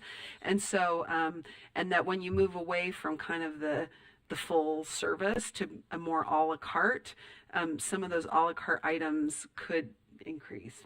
So that's the only thing, but not saying that for sure would happen. But we definitely, the USBE staff, Deputy Jones obviously has the most expertise in his team, and Assistant Superintendent Jacobson are very much supportive and willing to engage and really identifying what those costs are. So, yeah. I'm wondering, because we do have our board meeting on the 30th, where we need discussion, and I don't know if this is the board meeting, we can consider this after lunch and after another agenda item. But I do want to say that we are probably working with a time frame, if we're going to do that for the new fiscal year, that we would make this decision in time for our staff to have those negotiations, have those negotiations and then make the decision in times that we are changing at a fiscal year. Because that makes a big difference also to the Department of Finance here. If it needs to be delayed for a year, that's another option. But it sounds like we also need more discussion with USBE on some of those finer points of expenditures. So we'll come back to this in the afternoon if we need to.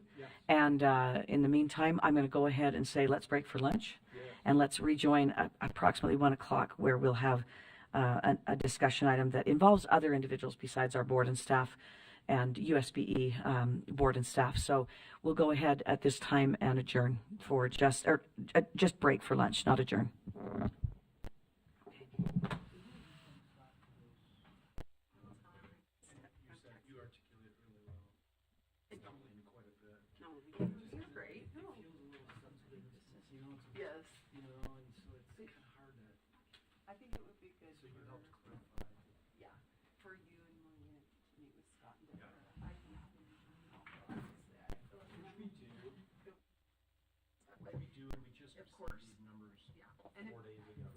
So I think more discussion will be good, just to flesh it out, make sure that everybody's on the same page. Both sides were helping to clarify. Bassett and Cisneros and I are here in the room with our leadership and with Vice Superintendent Angie Stallings. So we appreciate those of you who have endured, because we're almost down to our last agenda item, with maybe a little bit of discussion about one that we tackled this morning. We have the opportunity now to consider a proposal by the Salt Lake School for the Performing Arts to surrender their charter to Canyon Grove Academy. And as you know, Canyon Grove Academy is a school that we authorize and has been a school with whom we've had a long and productive relationship. And which in particularly recent years has been on a very nice upward trajectory, and has a lot of parents who have chosen that model and who are excited to be part of that LEA. And so I think what we'll do first is hear from Executive Director Kramer and Associate Executive Director Stephenson, who will provide the presentation and then help us to move forward on discussion and potential action. Thank you. Thank you for the wonderful lunch. It was really good. So this is the discussion and action item as it's outlined. Salt Lake School for the Performing Arts proposal to surrender to Canyon Grove Academy. And I know I'm doing a lot of just reading right now, like I'm just verbatim, but to the left side there is the summary, kind of like the board letter description of what it is that the board will discuss, and we'll leave plenty of time for that discussion and possible action. But when we last heard from Salt Lake School for the Performing Arts requesting that we become their authorizer, we had a split vote and concerns around their current business plan. While SPA is still currently authorized by Salt Lake School District, with authorization ending in June 2024. The school has been in discussions with Canyon Grove Academy, CGA. As you are aware, CGA is a school authorized by the State Charter School Board. And then SPA has submitted a proposal for surrender to Canyon Grove Academy for your review. This would fall under the new legislative updates to 53G 5502. The reason why we put the title there and we put the whole board letter description there is just to reference that this is complex, and this has been in many ways I call fluid. Just different information coming in on a daily basis, weekly basis. And so staff, we've been really hard pressed to just keep track of the different moving parts and understanding and reading the law and trying to do those things. And so therefore, if you just give us a small presentation here, and we circulated, I think, a draft of that just so you had some context, because that board letter description doesn't do enough justice for the unpacking that needs to happen in order for our board to make discuss it and then to have some decisions perhaps on it. So the next column there, right? So that's just our board. Nothing's wrong in that board letter description, but it just, because it's been fluid, we think that we really need to unpack it a little bit. And that then it also goes to public record, just through the presentation, that we can have everything be done in full transparency, and we can just do it that way. So what we're going to do with the next little bit of our time is going to unpack the discussion and possible action item. And the staff presentation part is going to be these bullet points right here. We'll frame the discussion. We'll provide a statute review for the board. We'll provide background and context. We'll discuss timing, and then we'll have some closing remarks. At that point, and you've probably noticed, Vice Chair and other board members, that we do have some guests with us today. Those are going to be guests that are part of the second half of the presentation, and that's going to be coming from Canyon Grove Academy. Some SPA representatives are also part of that, but primarily it'll be a presentation led by Canyon Grove Academy. And what they'll talk about, I don't know entirely because it's their present, but through conversations and other things, talking about growth and growth plans, talking about risk mitigation, some legal review, and then some board engagement or some ideas of where they may be going.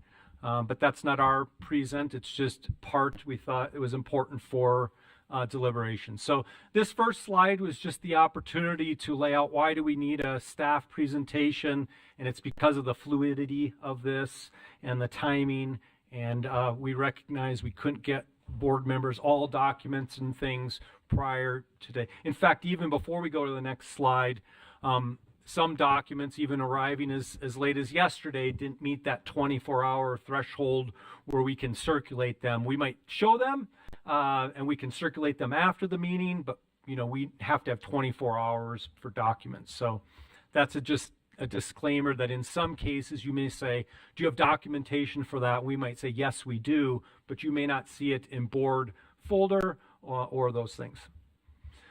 So I think we can go to the next slide, and it's just a simple visual, trying to make that which is kind of complex, just simple, and so for us, we've had a lot of discussion around a lot of different things that kind of center into these 4 buckets, 3 are rectangles and 1 being the circle. And so this discussion likely will meander into SPA, Salt Lake Performing Arts, because the school is facing challenges, as you heard 2 months ago in a board meeting, and they have been seeking some alternatives to continue to provide that form of education. And so the discussion certainly could be around SPA. It also could be around authorizing duties, because we have 2 authorizers. We have a current authorizer in the Salt Lake School District, and then we ourselves are, of course, an authorizer. And so I think that the discussion could certainly come around the issues of just authorizing duties and responsibilities and those things. And that's all well and good and part of the conversation, as it should be. I do think that middle rectangle, though, pointing down, probably represents we believe as staff, one of the more dominant stories of this discussion and of this decision, and that's Canyon Grove Academy's growth. Because we didn't pick this back up as staff as it being a SPA or Salt Lake Performing Arts district school, but rather as a Canyon Grove Academy, who we already authorize. And so kind of that middle, if you're thinking about what we're talking about, Salt Lake Performing Arts, we're talking about perhaps authorizing duties. And if we don't so much, we're not as staff, like, we're okay with that. But certainly Canyon Grove Academy is a part of this. And then why are we all here? And it's always centered on students first. And that should be what weaves into all of our discussion and all of our, and that's just a good reminder as we move into the different, for me and all of us, just as we move into these different aspects of the discussion, that we have students at the center with these other parts of the discussion. So that graphic, I think, took what I had is like 3 pages of words, and Marie put it into one graphic, which thank you so much. And so with the next, I'd like to turn it over to our Associate Executive Director, Ms. Stephenson, to walk through the statute review of these issues. So as Executive Director Kramer pointed out, this is referencing some new legislation that just went into effect May 1st.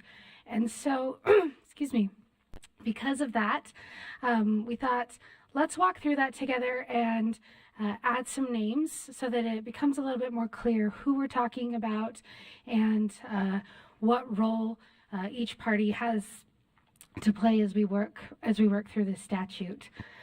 So we're talking specifically about 53G 5502, and that is the VSIP law. VSIP has existed, but Section 8 here was added new in this legislative session.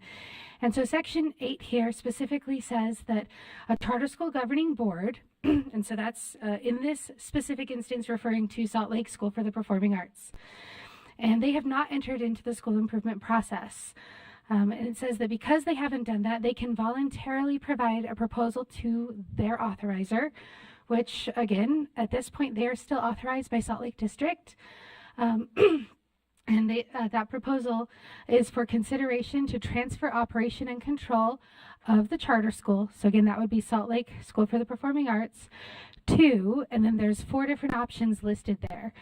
With those different options, we're specifically focused in on option B, the governing board of another charter school. And so that is Canyon Grove Academy and where they come into play in this conversation.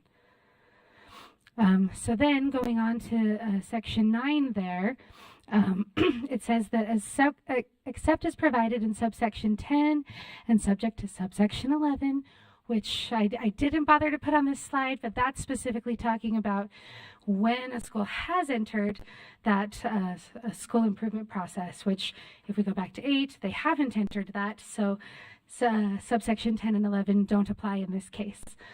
So because they haven't done that, then the authorizer, which again, Salt Lake District, may, and they have those 2 options, they can approve or they can deny. A would be approve the charter school governing board, so Salt Lake School for the Performing Arts proposal, or they can deny it. And again, that would be that proposal from Salt Lake School for the Performing Arts. And then if they deny it, they have some options. They could terminate that charter agreement, they could allow them to submit a revised proposal, or they could take no action. So essentially, based on all of that statute, we've got 2 different processes happening here. So for Salt Lake School for the Performing Arts, that first little group of bubbles, they gave a proposal for transfer of their operation and control to their authorizer. And that authorizer gave approval. That's Salt Lake District. And as Director Kramer was mentioning, we've got the documentation there from Salt Lake District that they have received that, and that staff has given that preliminary approval, and then from their board perspective as well. And then they are working towards that notification with USBE, and we'll make the notifications as required within that code. And so that is the process for Salt Lake School for the Performing Arts. So then that second set of bubbles is what the process looks like for Canyon Grove Academy per the legislation. So that first bubble, Canyon Grove Academy was named in the proposal to receive the transfer of operation. Now a different piece of code comes in here, and you'll see that referenced at the bottom, 53G5 303, and that is where it references their charter agreement. And that charter agreement has a max enrollment that is set for Canyon Grove Academy. And that max enrollment is set by you as their authorizer, by the State Charter School Board. And that leads to then that third bubble. They don't yet have the authorization to receive the students in that proposed transfer. That would put them over their max enrollment, and they would be out of compliance with their charter agreement. And so the other piece here then as well is that in this new code, it doesn't specifically outline what happens when we are authorizer to authorizer, transferring that operation and control. And so that is where Canyon Grove is coming into that conversation today to essentially make that request of their authorizer to receive that transfer of operation and control from Salt Lake School of the Performing Arts, and asking for that authorization both to have an increase to their max enrollment as well as to receive that authorizer approval as well from you as outlined in statute. Do you want to take this back on with the background and context, Dr. Sounds Kramer? great. Thank you. Tremendous job keeping us centered on the law and the code and those things throughout. Background and context then, and it flows pretty chronologically. Just as a reminder, SPA applied to the State Charter School Board in April to become a State Charter School Board authorized school. And then there was the split vote with concern over the business plan at that time. And then the third bullet point, that the State Charter School board staff did not re-engage with, it would be SPA, until there was a radical new development with the business plan, and that would be what we're laying out here is this radical new plan initiated by Canyon Grove Academy. And so then at that point, State Charter School Board staff provided supportive authorizing primarily and focused on Canyon Grove Academy as one of the schools that we do, in fact, authorize. And so along with that, we have, for background and context, that we've been engaged with the Salt Lake District Authorizing Office, USBE staff, keeping them abreast of some of these different moving things. Salt Lake School for the Performing Arts, of course, even though they weren't our primary recipient of our support, because we don't authorize them, had conversations with staff and other people, board, and then certainly with Canyon Grove, as we mentioned. As the situation has been extremely fluid, we've just relied on all of these different groups to continue to give us documentation or fill in, what's the latest today or this week with some of these developments. So that provides some background and context. I think that the next slide does outline some major milestones, and these major milestones would have backup documentation, not all in the board file, but could be circulated after the meeting. Boards of SPA and Canyon Grove Academy discuss and approve the concept of the transfer proposal. There's a letter of intent that's executed by those boards that lay out the different terms of this letter of intent. The proposal is approved by Salt Lake District as the authorizer, and that was shared with USBE, or the Utah State Board of Education, as of just yesterday. We also learned of a new development yesterday that a potential LOI is close or executed. I'm not sure where we are with that one, but that would be with fulfilling building needs as Canyon Grove, and you'll hear more from them soon. Our part of the presentation is nearly done, but that's a major milestone, is trying to solidify where a school will be located. and we believed that development to take on more concrete nature. And so we call it a major milestone as we look at the background and the context. And then the last here is just kind of the nature of why we have the discussion and the potential action item. And it's just the pending action to approve with contingencies, or deny the transfer proposal. And so that's how staff views, kind of what the next major milestone would need to be for continued resources to be put towards these efforts. They're looking for the direction and looking for the decisions that are needed for something like this. I think I'll keep rolling if that's okay.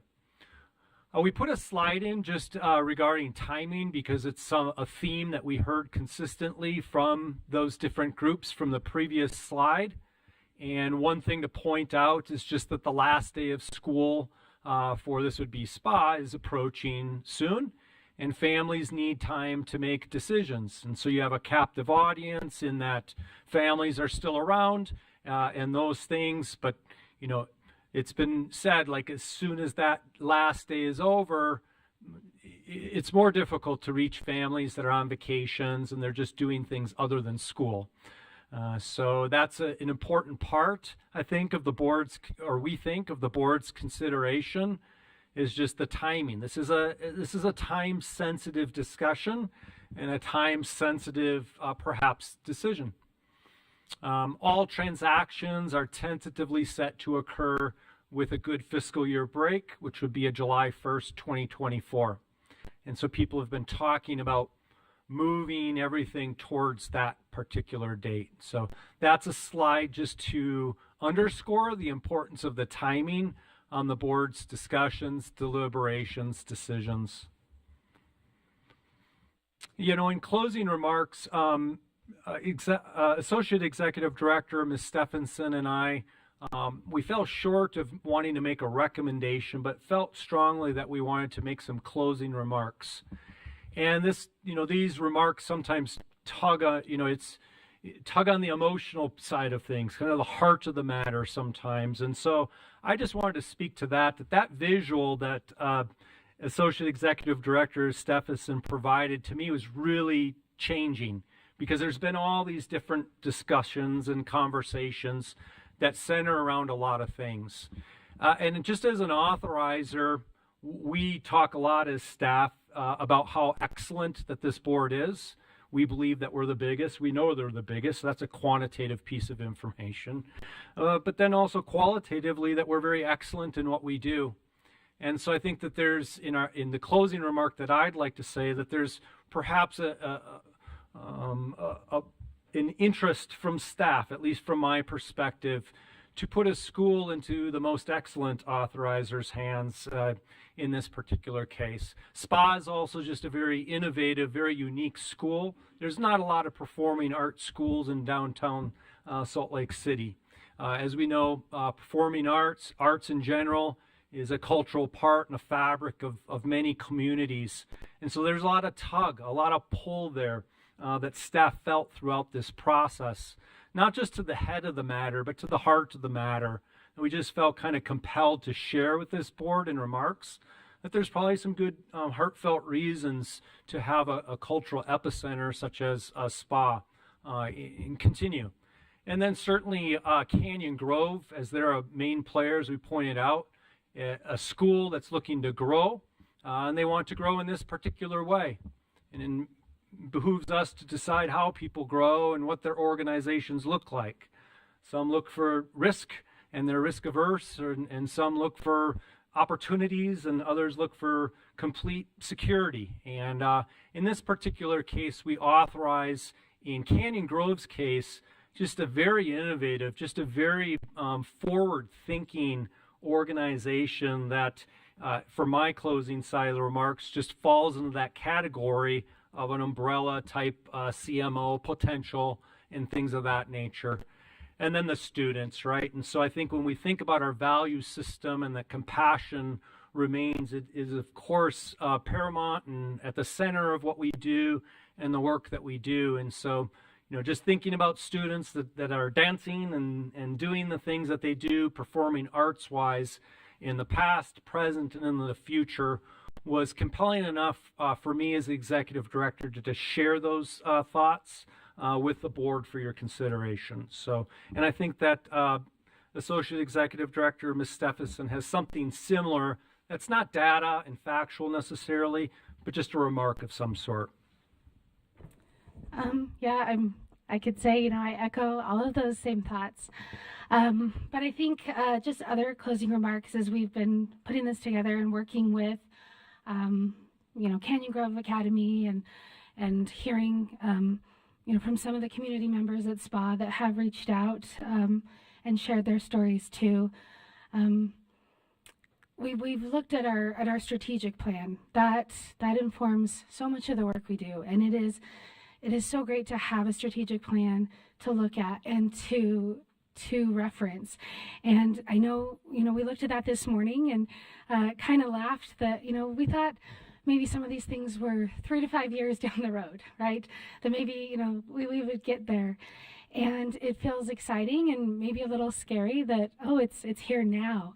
Maybe that happened a little faster than we anticipated for some of these things. But I think, we have this really great opportunity to maybe step into this space of doing something different and trying something that hasn't necessarily happened before here. And so I think that's exciting, and I'm hopeful that we'll give them that chance to innovate and to grow. The other thought I had there was just as we did talk to parents, and Director Kramer reminded me yesterday a really heartfelt comment that a parent made.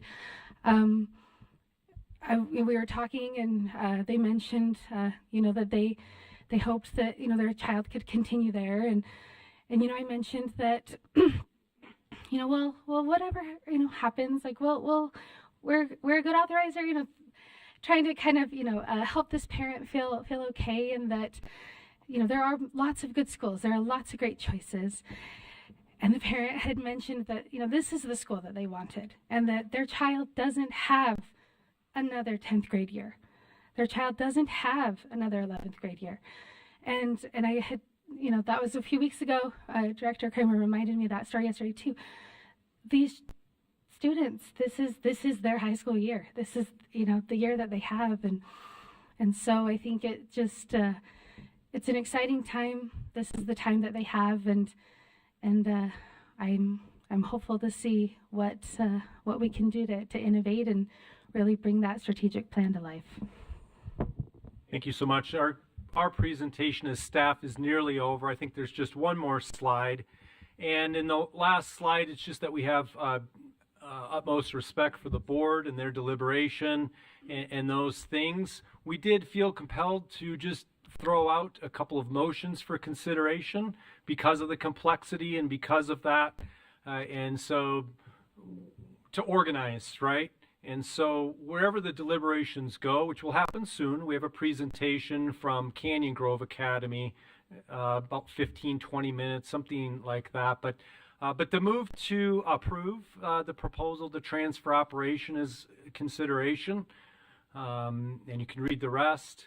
The options in the middle: move to approve, contingent upon the following stipulations as verified by staff because of the time sensitivity.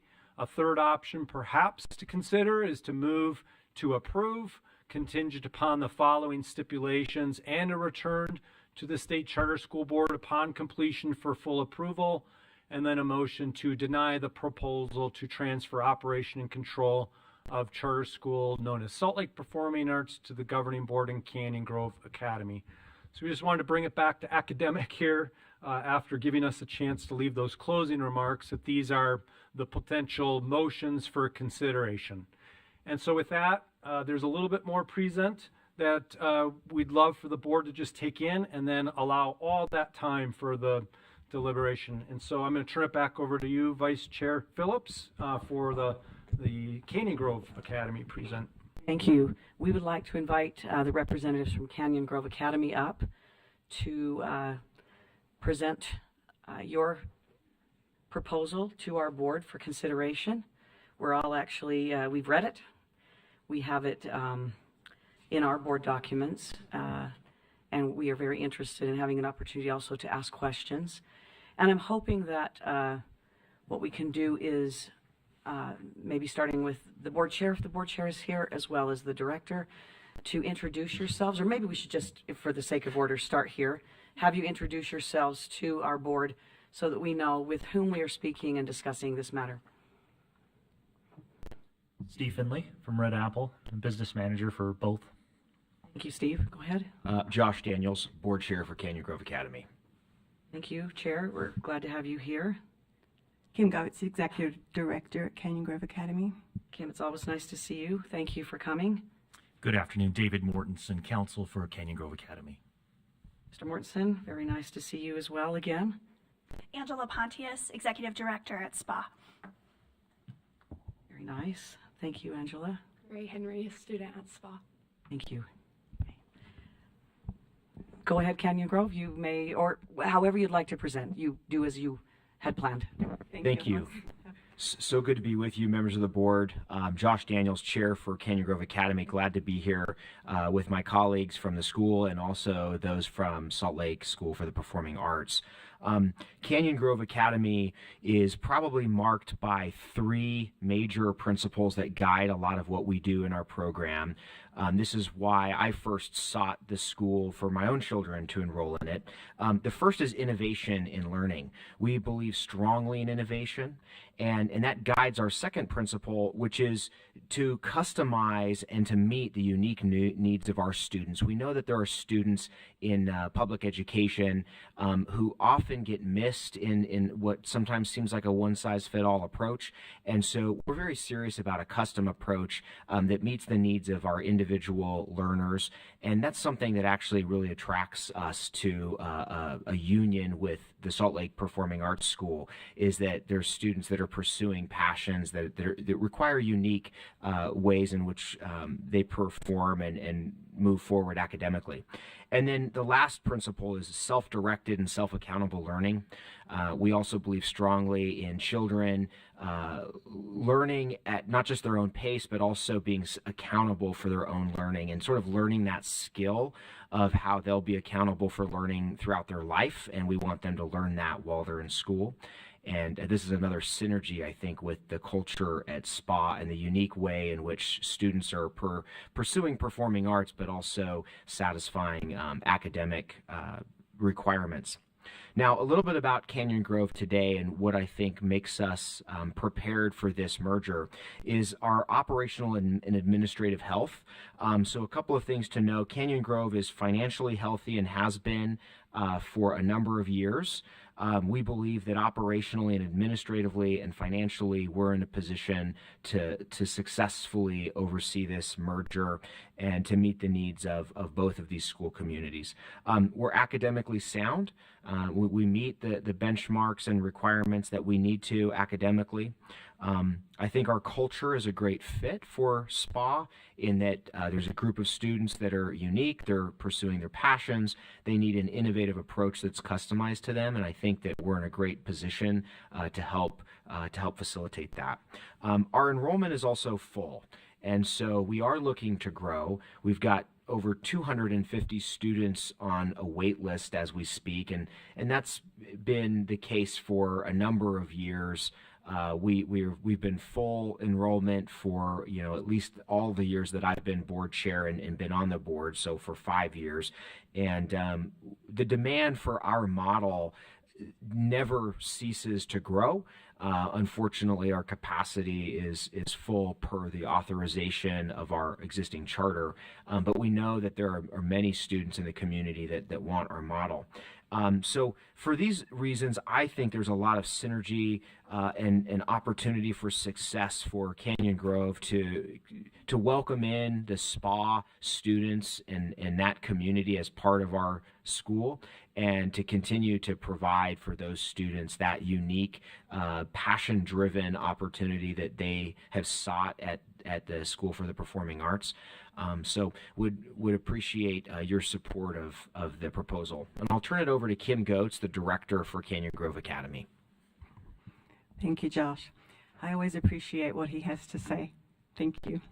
I would actually like to turn it over to Gray. Gray is a current student at SPA, and she would just like to share her experiences with us. Hi, I'm Gray Henry. I'm 17 and I'm a junior at Salt Lake School for the Performing Arts. This is actually my second year here. I haven't started my freshman year. But I started my freshman year of high school at a public high school in a small town. It was pretty miserable. I'm going to be completely honest. I loved going to football games, basketball games, homecoming, prom, the best part. But I was tormented, cyberbullied, never really fit in. Never really felt like I fit in. I went to a Shakespeare festival with my lovely team at my public high school, and I ran into Bethany Hansen, the artistic director at SPA. She changed my world. My mom emailed Bethany that very night asking if there was a spot on their dance conservatory. Bethany said, no, it's full, but we are looking for more students to enroll. So immediately, the next day, that Monday, I hopped on a bus, an hour-and-a-half bus ride, to come to a school that was so little and there was barely any students. I went, and that day I knew. I went home to my mom and I was like, this is exactly where I need to be. Everyone was so incredibly welcoming. The staff was beyond happy and thrilled to have me, and I felt so cared for and loved just in that one day.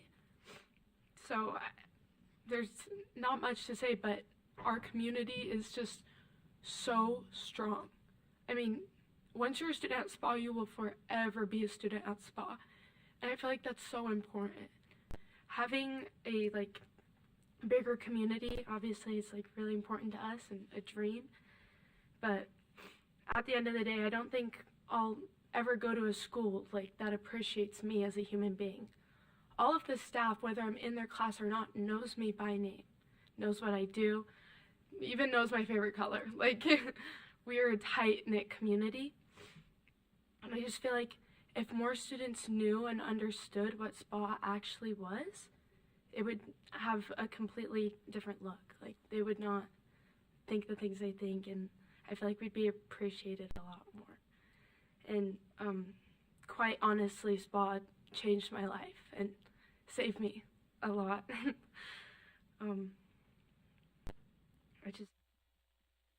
SPA is such a beautiful place, and it is so beyond, it's so hard to explain, but it's so beyond anything.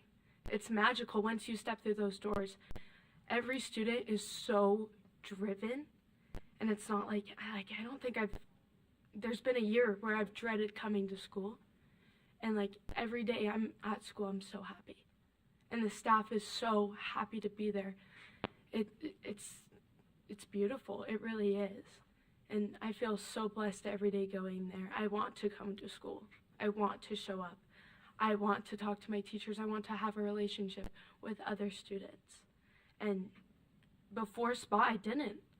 I would sob to my mom every morning, please, please, please, just this one day, I'll go tomorrow. But at SPA, I haven't had that ever. I want to go to school. It's Saturday, and I'm sitting there I wish I was in ballet right now, 4th period. This sounds amazing. I don't know very many high school students who say that on a Saturday. I don't know. It's beautiful. And I think if more people got to experience SPA and got to know what we were actually like, a lot more people would come and show up and support us. So, thank you. Thank you, Gray. You are very brave. And those are beautiful words. I wish for every child to have that experience at their school. I don't care where they're going to school, but I just want them to have that kind of experience, to be so happy, to love what they're doing, and to feel fully immersed and fully loved in education. So thank you. Thank you. All right. So Director Pontius, do you have some words you'd like to share with us? Thank you. Good afternoon.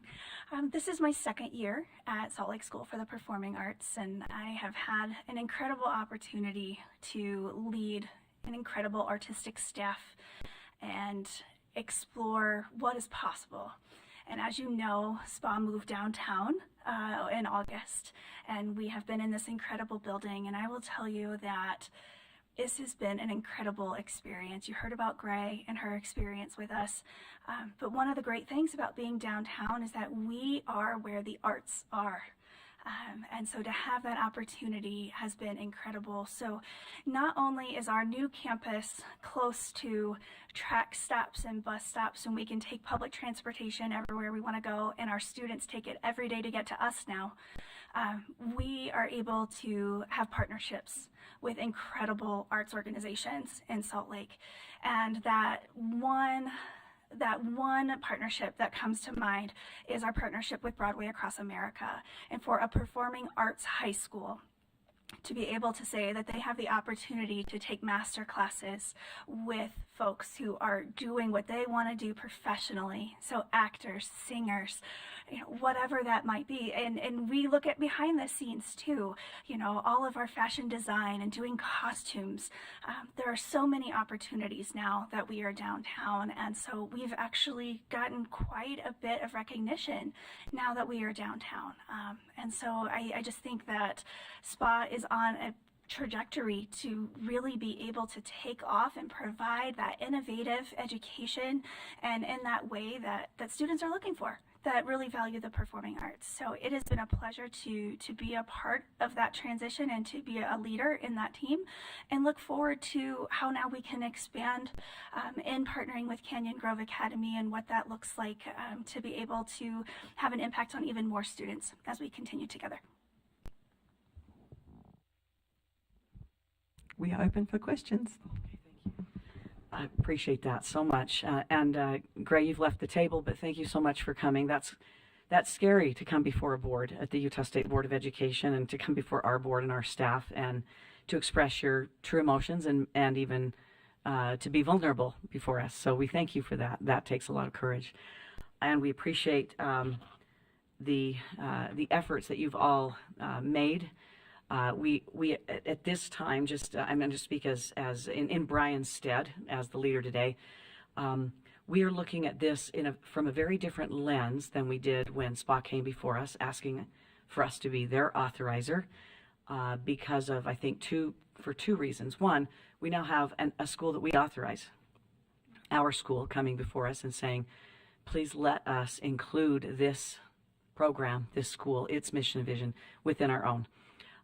That's compelling to us. Not that your request as a school was not, but it's a different landscape.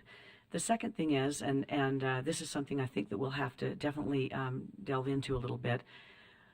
The biggest hesitation that we had at SPA's request, of course, and we understand CGA is coming to us as a very financially viable, strong institution with operational strength as well.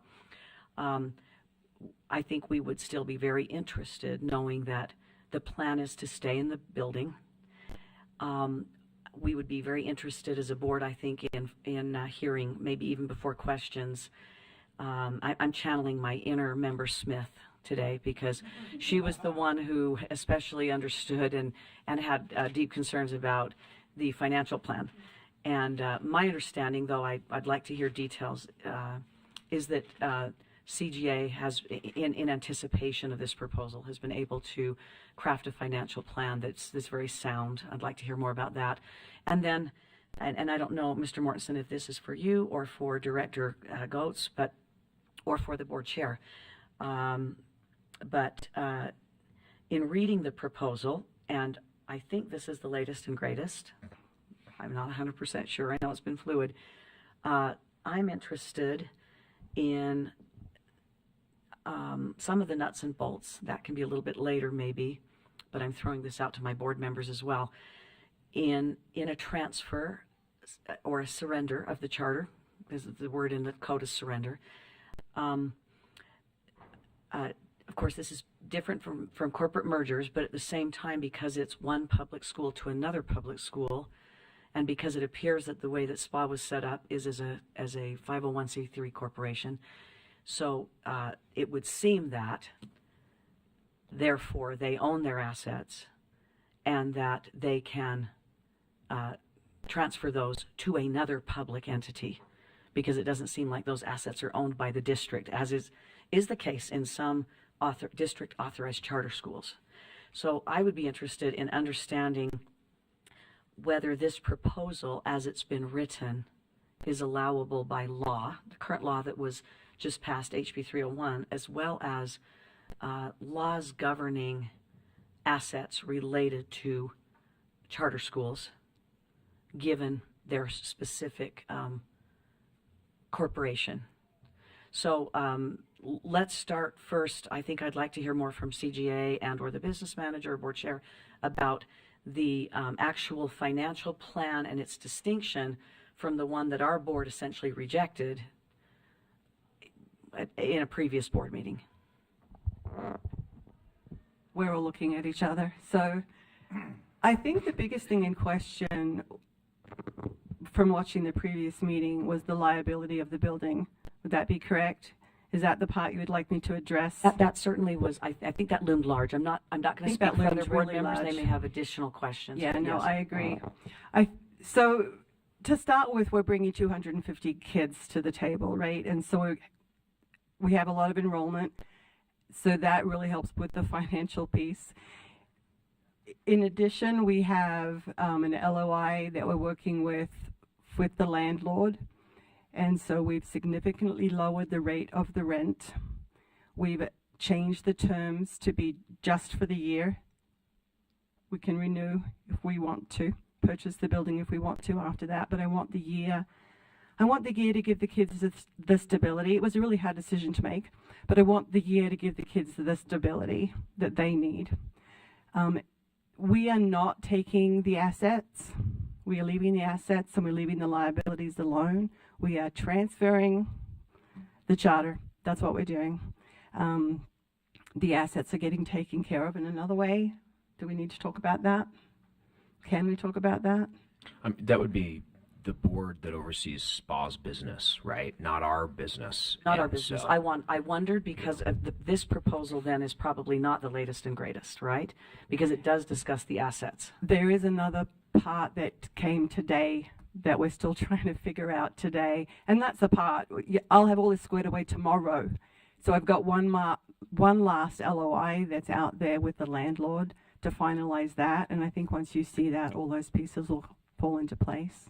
And so you're suggesting that the LOI that's in play, not fully executed, that your agreement with the landlord is at a much reduced rate from what was presented before for that building. And Yes. also, and you have to remember too, you're coming to us as a financially sound school, which Yes. SPA did not come to us as. Correct. And so you're financially sound. You've negotiated a rate that works with your business plan, and hopefully we'll get confirmation of that from your business manager.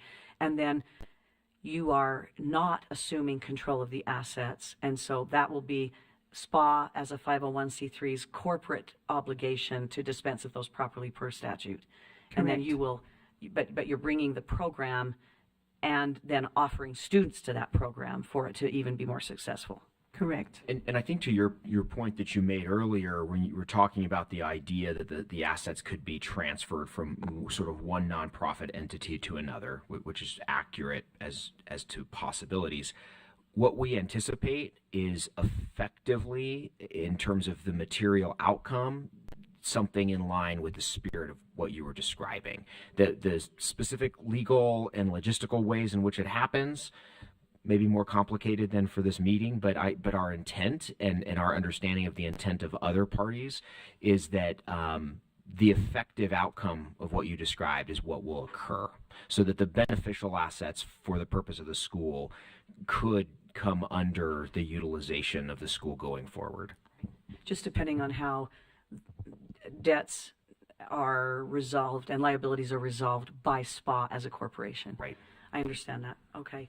I think I'd like to also hear from Mr. Finley, if I could, about knowing that one of the things we would not want to do, we want whatever we decide to support and strengthen CGA.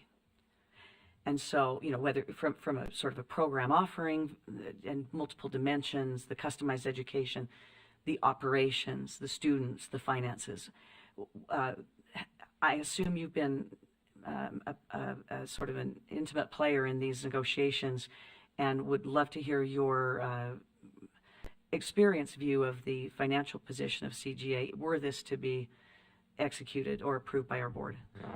I believe I'm on Kim's speed dial, so that is accurate. Yeah, we've had some planning meetings and sat around and discussed, what would benefit, make it so that the two entities together could save money in certain ways, and what things could happen. The lease is about a third less, so it's not significant. It's more than that, whatever that next word is. And so there's really, I don't see a lot of downside to this. One of the earlier conversations that Kim and I had, I just wanted to know what the intent was, what we were looking to do. And it was just beautiful to see that she wanted to keep that program as is, as far as, what they wanted to accomplish. And that's what charters are about, right? And so that was beautiful. But from the dollar side, it's only pluses. So, well, just if she were here about that part, at least. Board members, I'm going to open this questioning and comment period over to you to ask some of I've asked a few of my questions that were sort of burning as I'd read the proposal. And I know that you've been thinking about it for a time, ever since seeing this on the agenda. And so please ask questions, direct them to either our staff or to individuals here from Canyon Grove to see if we can figure out what we're about. Please, Member Cisneros. Chair, would you like me to stop and get your consent before proceeding, or can I have a more fluid conversation? Please have a fluid Okay. conversation. I Thank think you. that's efficient. Okay, thank you. Director Goetz, hi. We go way back. Will you just really candidly answer for me what is in it for Canyon Grove? Because your charter's been K through 8, and now you're saying we want to bring in X number of high schoolers, not even in my geographical location. So what is in it for Canyon Grove? I love that you asked me to be candid. We have been friends for a long time. Candid is what I do. So for Canyon Grove seats, I need seats. We're expanding everywhere and I need seats. But bigger than that, I love charter schools. The first time I saw a charter school, I was just fascinated at the innovation, and I am all about innovation. It makes me emotional, it makes me excited. I love the idea of providing so many different opportunities for so many different types of children and so many different types of families, and meeting their need with whatever that need is. That's what I love. And so the opportunity that this presents for us is to have that expanded innovation. My kids have been asking for the rest of the program, 9-12 for years. This is one example of what the rest of the program might look like. We're hoping to do more. Those are the reasons. And just because I'm overflowing with students, I have so many kids who have so many needs, who want the program. And I'm not just in Pleasant Grove. I have South Jordan, I have Tooele, I've been in all sorts of places, and I want to continue that as these families call me and say, I want a program downtown Salt Lake City. Well, guess what? Now we can have a program downtown Salt Lake City. It's also important to note that our board for years has talked about the idea of expanding into high school, and we're actually in talks a few years ago with another model of merger with another charter school. And, we're always seriously looking at expanding all the way through 12th grade. The thing that held us back was that particular merger didn't materialize. And then also because we were operating under a capped enrollment, and there was, a lot that went into trying to raise that cap, we just weren't able to really sort of dilute our total student body to divvy up the grades 9 through 12. So had we been able to expand enrollment, we probably would have expanded in 9 through 12 a number of years ago. So this is a great opportunity to actually to do that. Is that on? So SPA currently has about 160. I mean, how many actually come with you is, remains to be seen. But so what is the number? I haven't seen in any of the documentation. What is the number of students you would be bringing, and would you ask to redistribute those numbers K-12, or are you looking to just keep? Are you looking to keep SPA? To Mr. Finley's point, he said 2 entities. That perked my ear up a little bit. So would it be entity 1, which is Canyon Grove, and entity 2 that is SPA, but a single board managing that? Or are you looking to redistribute the students that you receive from SPA and allocate across the 2 entities? Like, help me understand what that looks like. Okay, great questions. I'm trying to remember all of them all at the same time. So an umbrella organization, the umbrella 501c3 is Canyon Grove Academy. As part of that comes SPA. SPA keeps its own mission and vision. It will have a part to play as an advisory board, but Canyon Grove is the board. So those students all come under Canyon Grove, and they become K-12 students, and those seats become K-12 seats. And so we currently have a wait list of 250 kids. We will backfill SPA. So however many kids SPA can fill, we will take those kids, and then we'll fill the rest of the seats with the Canyon Grove kids. Primarily right now I'm looking at, I already have 250 wait list kids K through 6. If we wanted to expand, I can add and make a more hybrid model for that as well. Did that answer everything? Did I forget anything?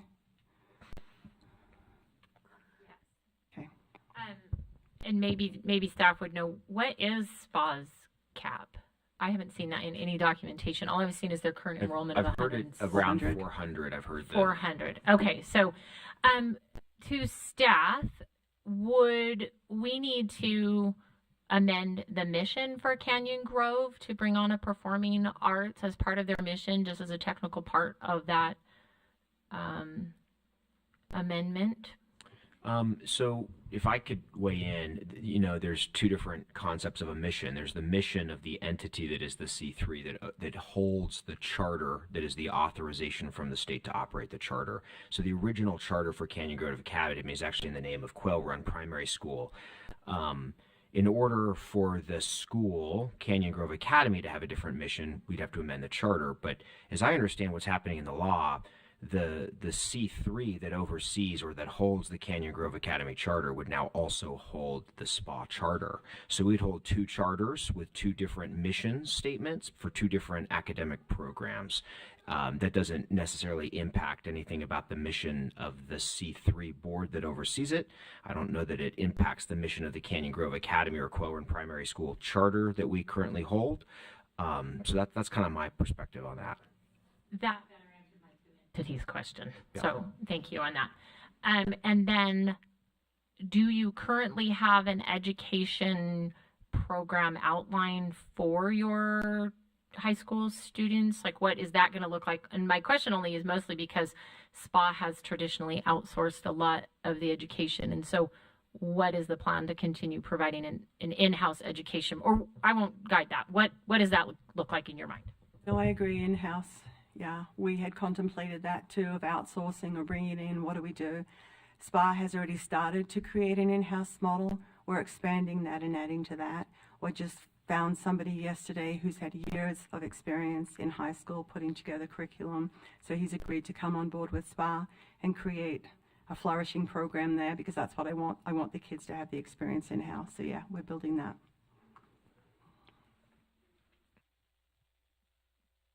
That's all. And board members, before we continue on with questioning, it's been brought to my attention that Member Carey, our liaison from the Utah State Board of Education, is online. He was here in person this morning, but has joined us online for the afternoon, and he has his hand up. So Member Carey, if you can hear this, please unmute and ask your question. We appreciate you being so engaged with our board. It's really such a support to what we do.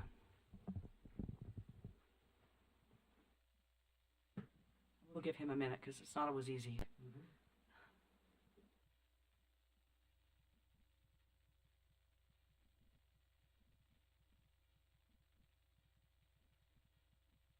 May have his cell.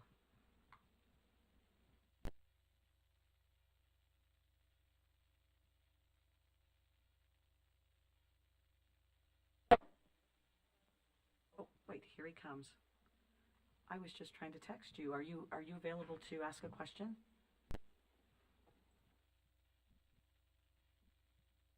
Okay, let me see if we can. Yes, you can put it through me. So I've got Member Carey on the phone, and he's going to ask his question through me. Go ahead. Here, let me see if I can even put you on speaker, and you can do it in my mic. That would be awesome. Okay, Member Carey, go ahead. We'll see if this works. Thank you for the accommodation, and I apologize for the technical issues, but it's my understanding that Canyon Grove is going to assume the lease on the building. Is that correct? No, not legally. We're not going to assume the existing lease. We're going to enter into a lease of our own with the landlord on different terms. And the existing lease is going to be And it's my terminated. understanding that those different terms are more favorable to you than they were the holder of the lease. Is that correct? Yep. Yeah, that's correct. We don't anticipate the same length of commitment. Just, obviously given the operational realities and challenges that SPA faced, the idea that they would continue to exist and then be able to lease that building for the number of years under that lease are just no longer possible. And so I think that reality is now fully understood by the landlord. And so, we intend to enter into a 1-year lease to see kind of where we're at and what works and then go from there. But yeah, that lease will not be a contractual obligation of Canyon Grove Academy as we see it. We'll enter into a separate lease on more favorable terms. Can I also So add that the length of the lease has been reduced, or a new lease, I guess, for 1 year. Is that correct?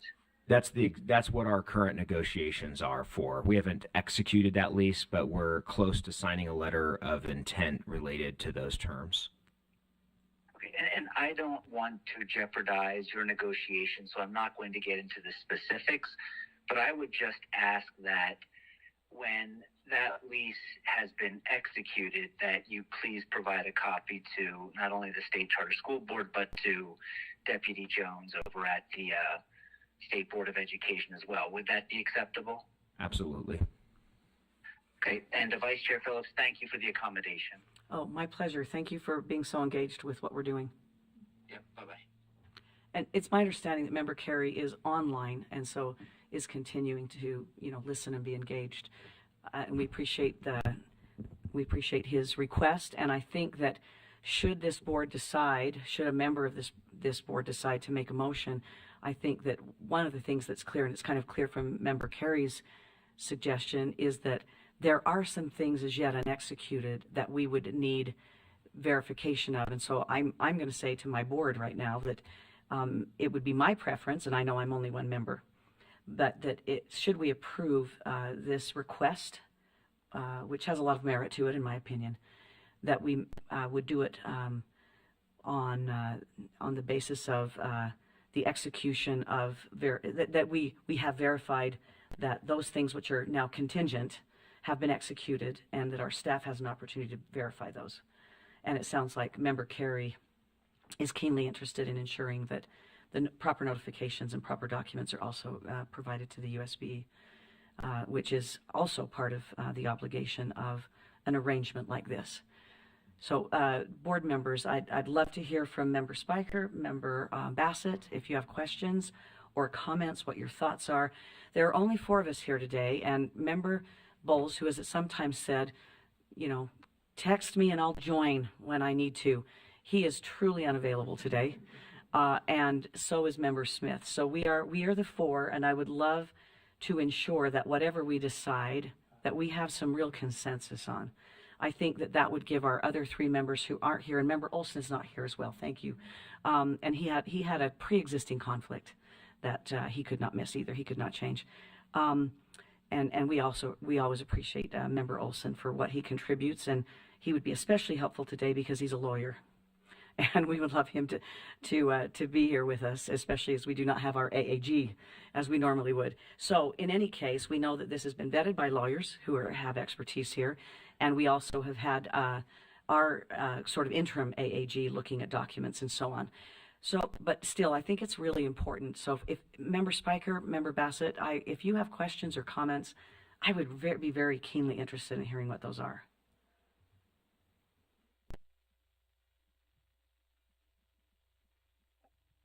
Member Spiker, is that Bassett, you? I don't want to.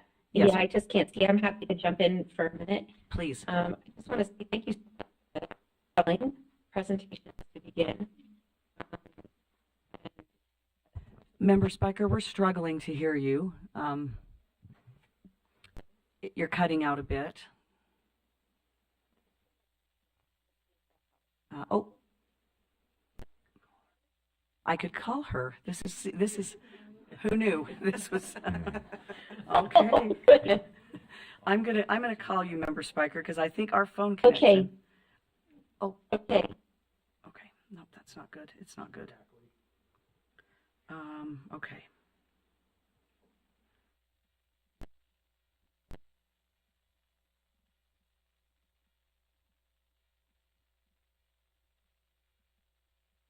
Thank you. I'm going to put you on speaker now. Hold on 1 second. Okay, I just needed to mute myself on my laptop, but I was getting quite an echo. Can you still hear me okay? We can. Okay, great. So to begin, I want to say thank you for the compelling presentations today. It is always so incredibly beneficial to hear from a student directly in terms of how a school has impacted their world and their education. And so I want to say thank you for that. And also to SPA for trying to be creative and wanting to hold on to the school community and all that you care so deeply about, and also to Canyon Grove for their willingness to, again, want to be innovative, as we heard from Director Goetz and the other folks. I have mixed feelings, more so just for the success of both schools and ensuring that the students at SPA continue to receive what they are hoping to receive. So it's not anything that I feel that's going to, that is for lack of a better word, a deal breaker. It's so interesting to me that the leaseholder is willing to be flexible with the terms of the agreement when there seemed to be some hesitation to help SPA directly, if I recall from the last time that we met. So those are just my observations. Ultimately we want the students to continue to receive the education and for the mission of SPA to continue, although I know that it's going to change if absorbed by Canyon Grove and what that might look like. So I guess I'm still like gathering my thoughts, I guess, to begin. This is where my head is after these presentations, and that's where I am at the moment. So I probably I'll probably come back on, Vice Chair, and I'll text you. That's kind of my initial thoughts in terms of what we've heard today. And I appreciate that. If you could stay on with me for a minute, Member Spiker. Sure. One of the things that I understand, and the board chair, Mr. Daniels, referenced that when he said, when you surrender a charter to another charter school, that becomes a dual mission vision. Because we are, in essence, we are allowing one of our, if we were to choose this, then if we vote on this and approve it, we are allowing one of our authorized schools to assume that mission and vision as part of what they're doing in their program.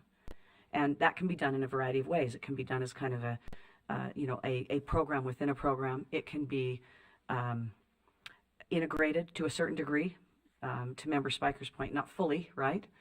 Because it will achieve a sort of unique, a uniqueness within your organization. But I think what Director Goetz said is applicable here, which is that, in a sense, you have now an LEA that already has sort of multiple locations and is giving customized education to students, doing that in a new location and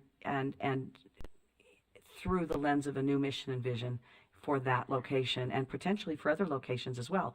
I mean, that program wouldn't have to just stay in Salt Lake. There are other centers in our the arts, the performing arts in our state, such as St. George and and other places where the arts gather, where it usually takes a fair number of people to do that. So we're thinking of our cities primarily, but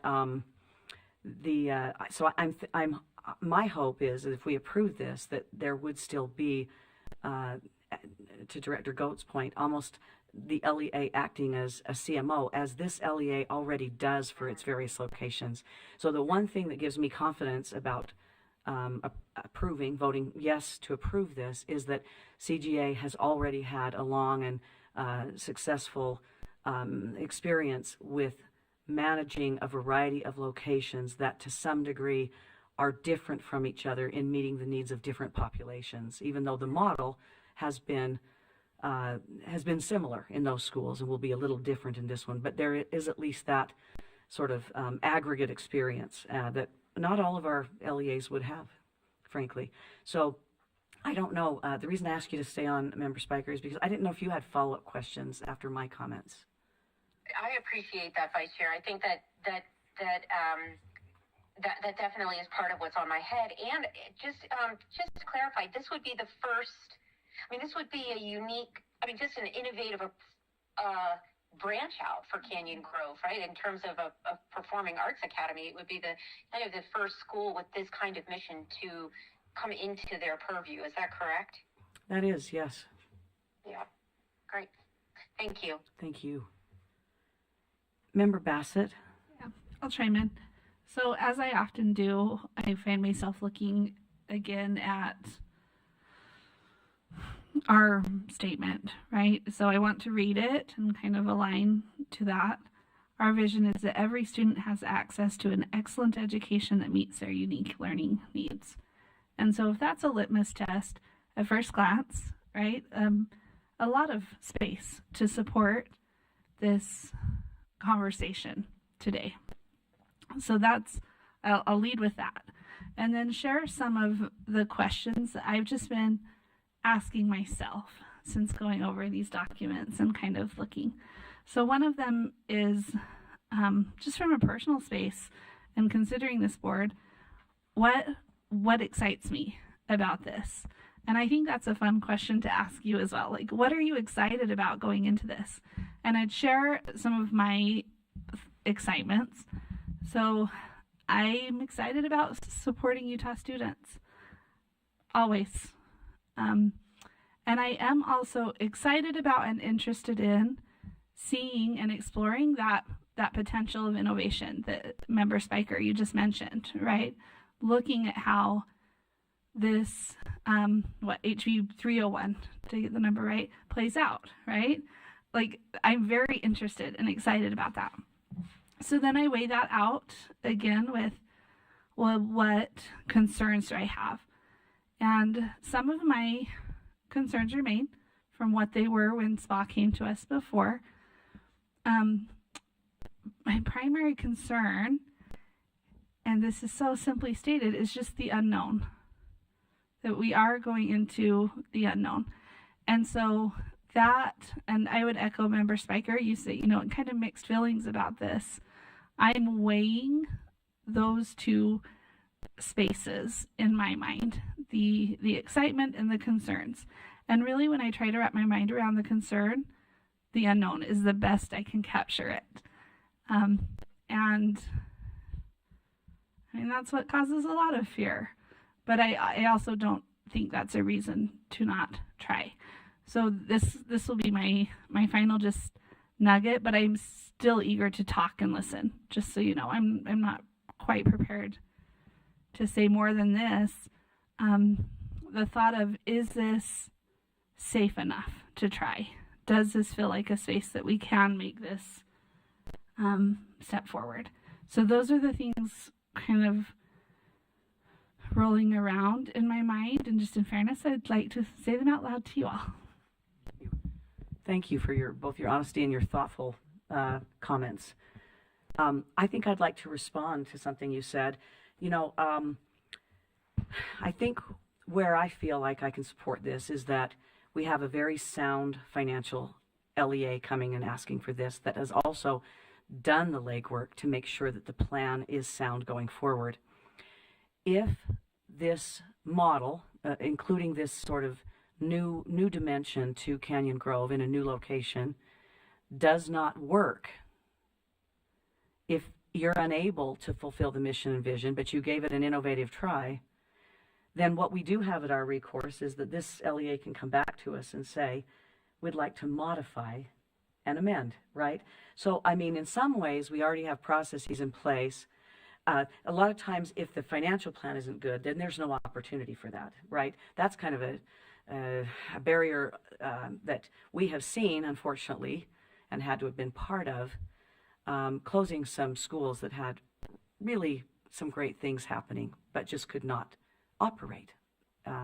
They were not financially stable, whether it be because of enrollment or poor contracts that entered into, or a combination of things.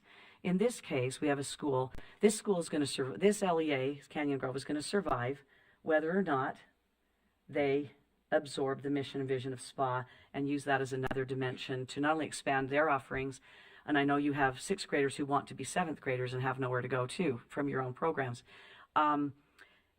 But they are, because they are strong financially and because they have put themselves on a trajectory toward continued school improvement as well, they would be in a position to come back to us. Not because my biggest heartburn was, will this in any way undermine CGA? They're our authorized school right now. I love the idea of SPA. I love the performing arts. But this is our authorized school over whom we have done supportive authorizing.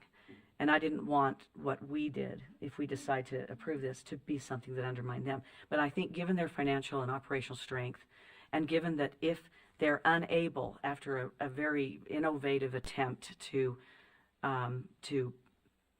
achieve the mission and vision, and my money's on Canyon Grove for achieving it, but if they can't, they can come back to us and say, look, we need to adjust it in this way for it to be successful. We've now run this program within our LEA for 3 years or 2 years. We need to adjust it in this way to be successful. So that gives me less heartburn about the unknown, because we do have processes that where we make the decision with you, a bilateral agreement as to how that should look and change if it turns out, which almost invariably for every charter school, whatever we do, particularly when it's cutting edge and innovative, it is going to look different from the way that any of us in this room think it's going to look. We don't have a crystal ball, but it might be better than what we can envision, and it might be just as good but different from what we can envision. And if that turns out to be the case, I think that a school that's coming in with this kind of a strong position will be able to amend appropriately and move forward. That's my thinking on the unknown, because that was my biggest heartburn. Is this going to hurt our authorized school? And I don't think it will.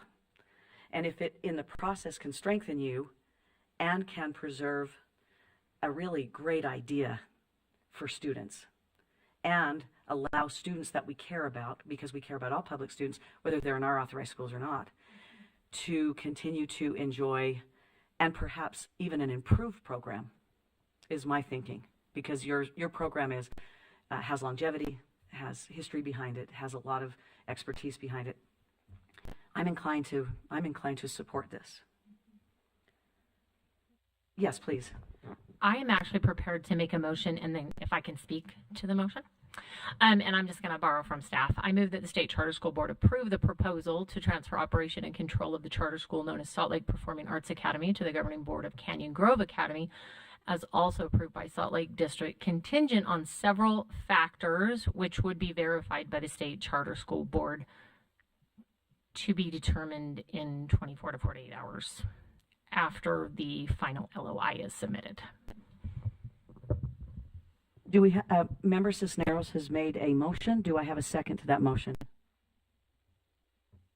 I will second that motion. This is Member Spiker. Member Spiker has seconded the motion. And I will defer now to Member Cisneros, who has asked to comment, and then the motion is open to discussion. So as Vice Chair Phillips knows, when I saw the agenda, I almost got a nosebleed. I was like, oh my gosh, what are we doing? Only because I do believe, thank you for the reminder about our mission and vision. I do believe in our values of excellence. And I also believe it's not articulated, but one of the things that I love in charter schools is we say we're going to be accountable. And I want schools to be accountable. But I vowed in talking to Vice Chair Phillips that I would come in with an open mind. I would hear, I would listen, I would learn. And I'm glad I did, because I have been convinced by a few things. One, Canyon Grove has always shown a history of accountability. They've shown accountability to this board. They've shown accountability to their families and their stakeholders, to their charter, and they have a strong team. In talking about a bilateral agreement, there also has to be a certain level of trust that they are going to operate in their own best interest. We obviously have the obligation as gatekeepers to public funds and that responsibility, which is heavy, to ensure that they're not self-sabotaging. But I also have to give a certain level of trust over to them as operators that they're going to do what is in the best interest of their students and their program. But also today I'm assuming you're a lawyer of some kind based upon the conversation, okay? And then also bringing their attorney of record says that Canyon Groves has done the due diligence to protect their own interest and not get into a bad deal. In speaking to Member Spiker's concern about the building, I think, what is the landlord going to say? 1 year versus no years? I think the landlord's the one who's getting kind of a good deal on this, because otherwise, without renegotiating with Canyon Grove, they get no money. But I think that building was everybody's concern, or inheriting this really bad general ledger, right? Like, I'm glad you're already managing both funds, because you kind of already know what's going to happen there. I'm comfortable. However, I do know there are several items that need to be worked out, and I want to make sure that those stipulations are clear. I trust staff to work those stipulations out. I know time is of the essence, so I do not want to force board meetings to prove something that staff can already handle. I think once all your pieces are in place and that letter of intent can be finalized, then we can be really clear about what our stipulations are. USBE can weigh in on their stipulations. Salt Lake District can weigh in on their stipulations. And then I think we can tie a nice bow on it, just allowing staff to move forward. And then maybe we just get a report at our next regularly scheduled board meeting. Thank you, Member Cisneros. That seems utterly logical. And I think that, none of us would disagree. I'm speaking for Member Spiker, but I see her head going up and down, and so this is good. Member Bassett or Member Spiker, do you have additional comments or concerns? And if you do, Member Spiker, I will call you. Just give me a thumbs up. I'm all good. Oh, very good. We actually heard that by some miracle. Okay. Member Bassett? Then I'm going to call for a vote on the motion, a voice vote. Member Cisneros? Yes. Member Spiker? I am a yes. That sounded like a yes, didn't it? Would you thumbs up me or down? Okay, that was a yes. We all in this room witnessed a thumbs up. Member Bassett? Yes. And I also vote yes, which gives us a quorum and a majority. And so congratulations to Canyon Grove.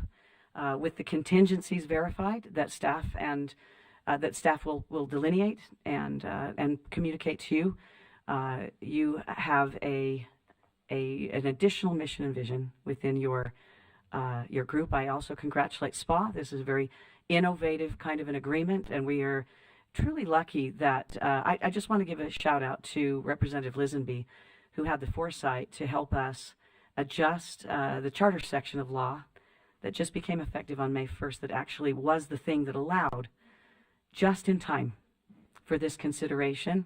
And we also appreciate that you've all worked so hard on this, And a shout out to our staff. Our staff responded to Canyon Grove's requests and has really, really been in the weeds on this. And I know that they've been communicating more than once daily to ensure that they understood and could bring us the best and latest information so we could make an informed choice. So a lot of people worked very hard in order to make sure that these adorable students have a soft place to land and that a very strong and successful charter school can continue to grow and offer additional programs to students. So congratulations. We're excited. And to answer your question, how I feel about this, just that, I am so excited. So excited. Thank you all so, so much. Appreciate it. Thank you very much. Thank you. Thanks so much. We will, I will simply, we're almost ready to adjourn, but I'm not sure that we are, only in that we didn't quite finish the operational space of the Utah State Charter School Board. I just have a technical question, if I could direct this to you, Dr. Kramer. I'm inclined, just because of the questions, particularly from Member Cisneros, to ask the staff to come back with, do additional work with USBE and come back with some numbers in our May 30 meeting. I think we still have a month before the end of the fiscal year. And the great thing is, as I was thinking about it just in my own head over lunch, the money is in the right category already in our budget. Because I was worried, well, are we going to put the USBE's budget approval off, their timing? All of that's in play right now, right? But in reality, the money is already dedicated to building and services, and it can just be redirected, but still spent on building and services, should we decide to move forward with a move in May. This also gives you more of an opportunity to decide if we have flexibility in the services that we both those that we must take and those that we may not need to take but may desire to take, or to enter into an agreement with the USBE, and would probably give all of us board members just a little more information.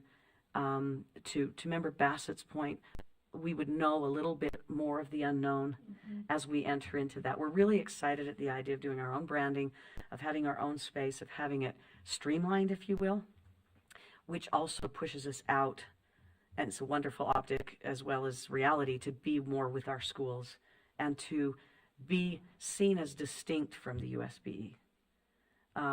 We often, by many charter stakeholders, not necessarily directors or business managers, but others, are not seen as distinct.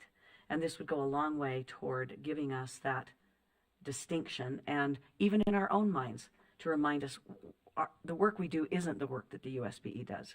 There's collaboration, yes, but it's very different.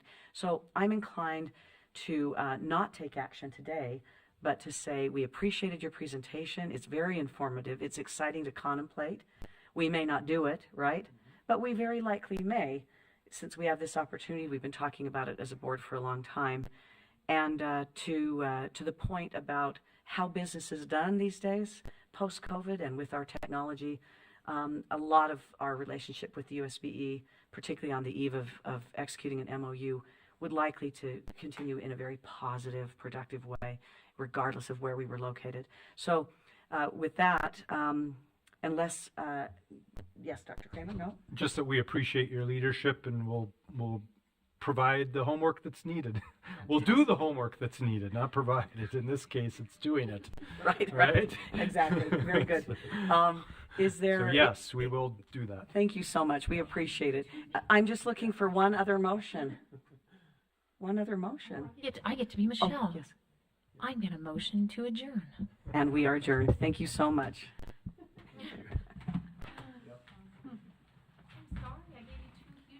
And I didn't even think about the fact that Perfect. Thank you. a weekend. Yes. They're probably good. Balance, That's balance good that work. with what I've told you. Don't work so late. Don't work, So yeah. I don't know how you make that happen. A little. Keep working. I need to see Take a break. that before I leave them. Okay. I knew Okay. at 7:00 last night. You should stop working. Try to Be done. Oh, yeah. It's actually not that bad.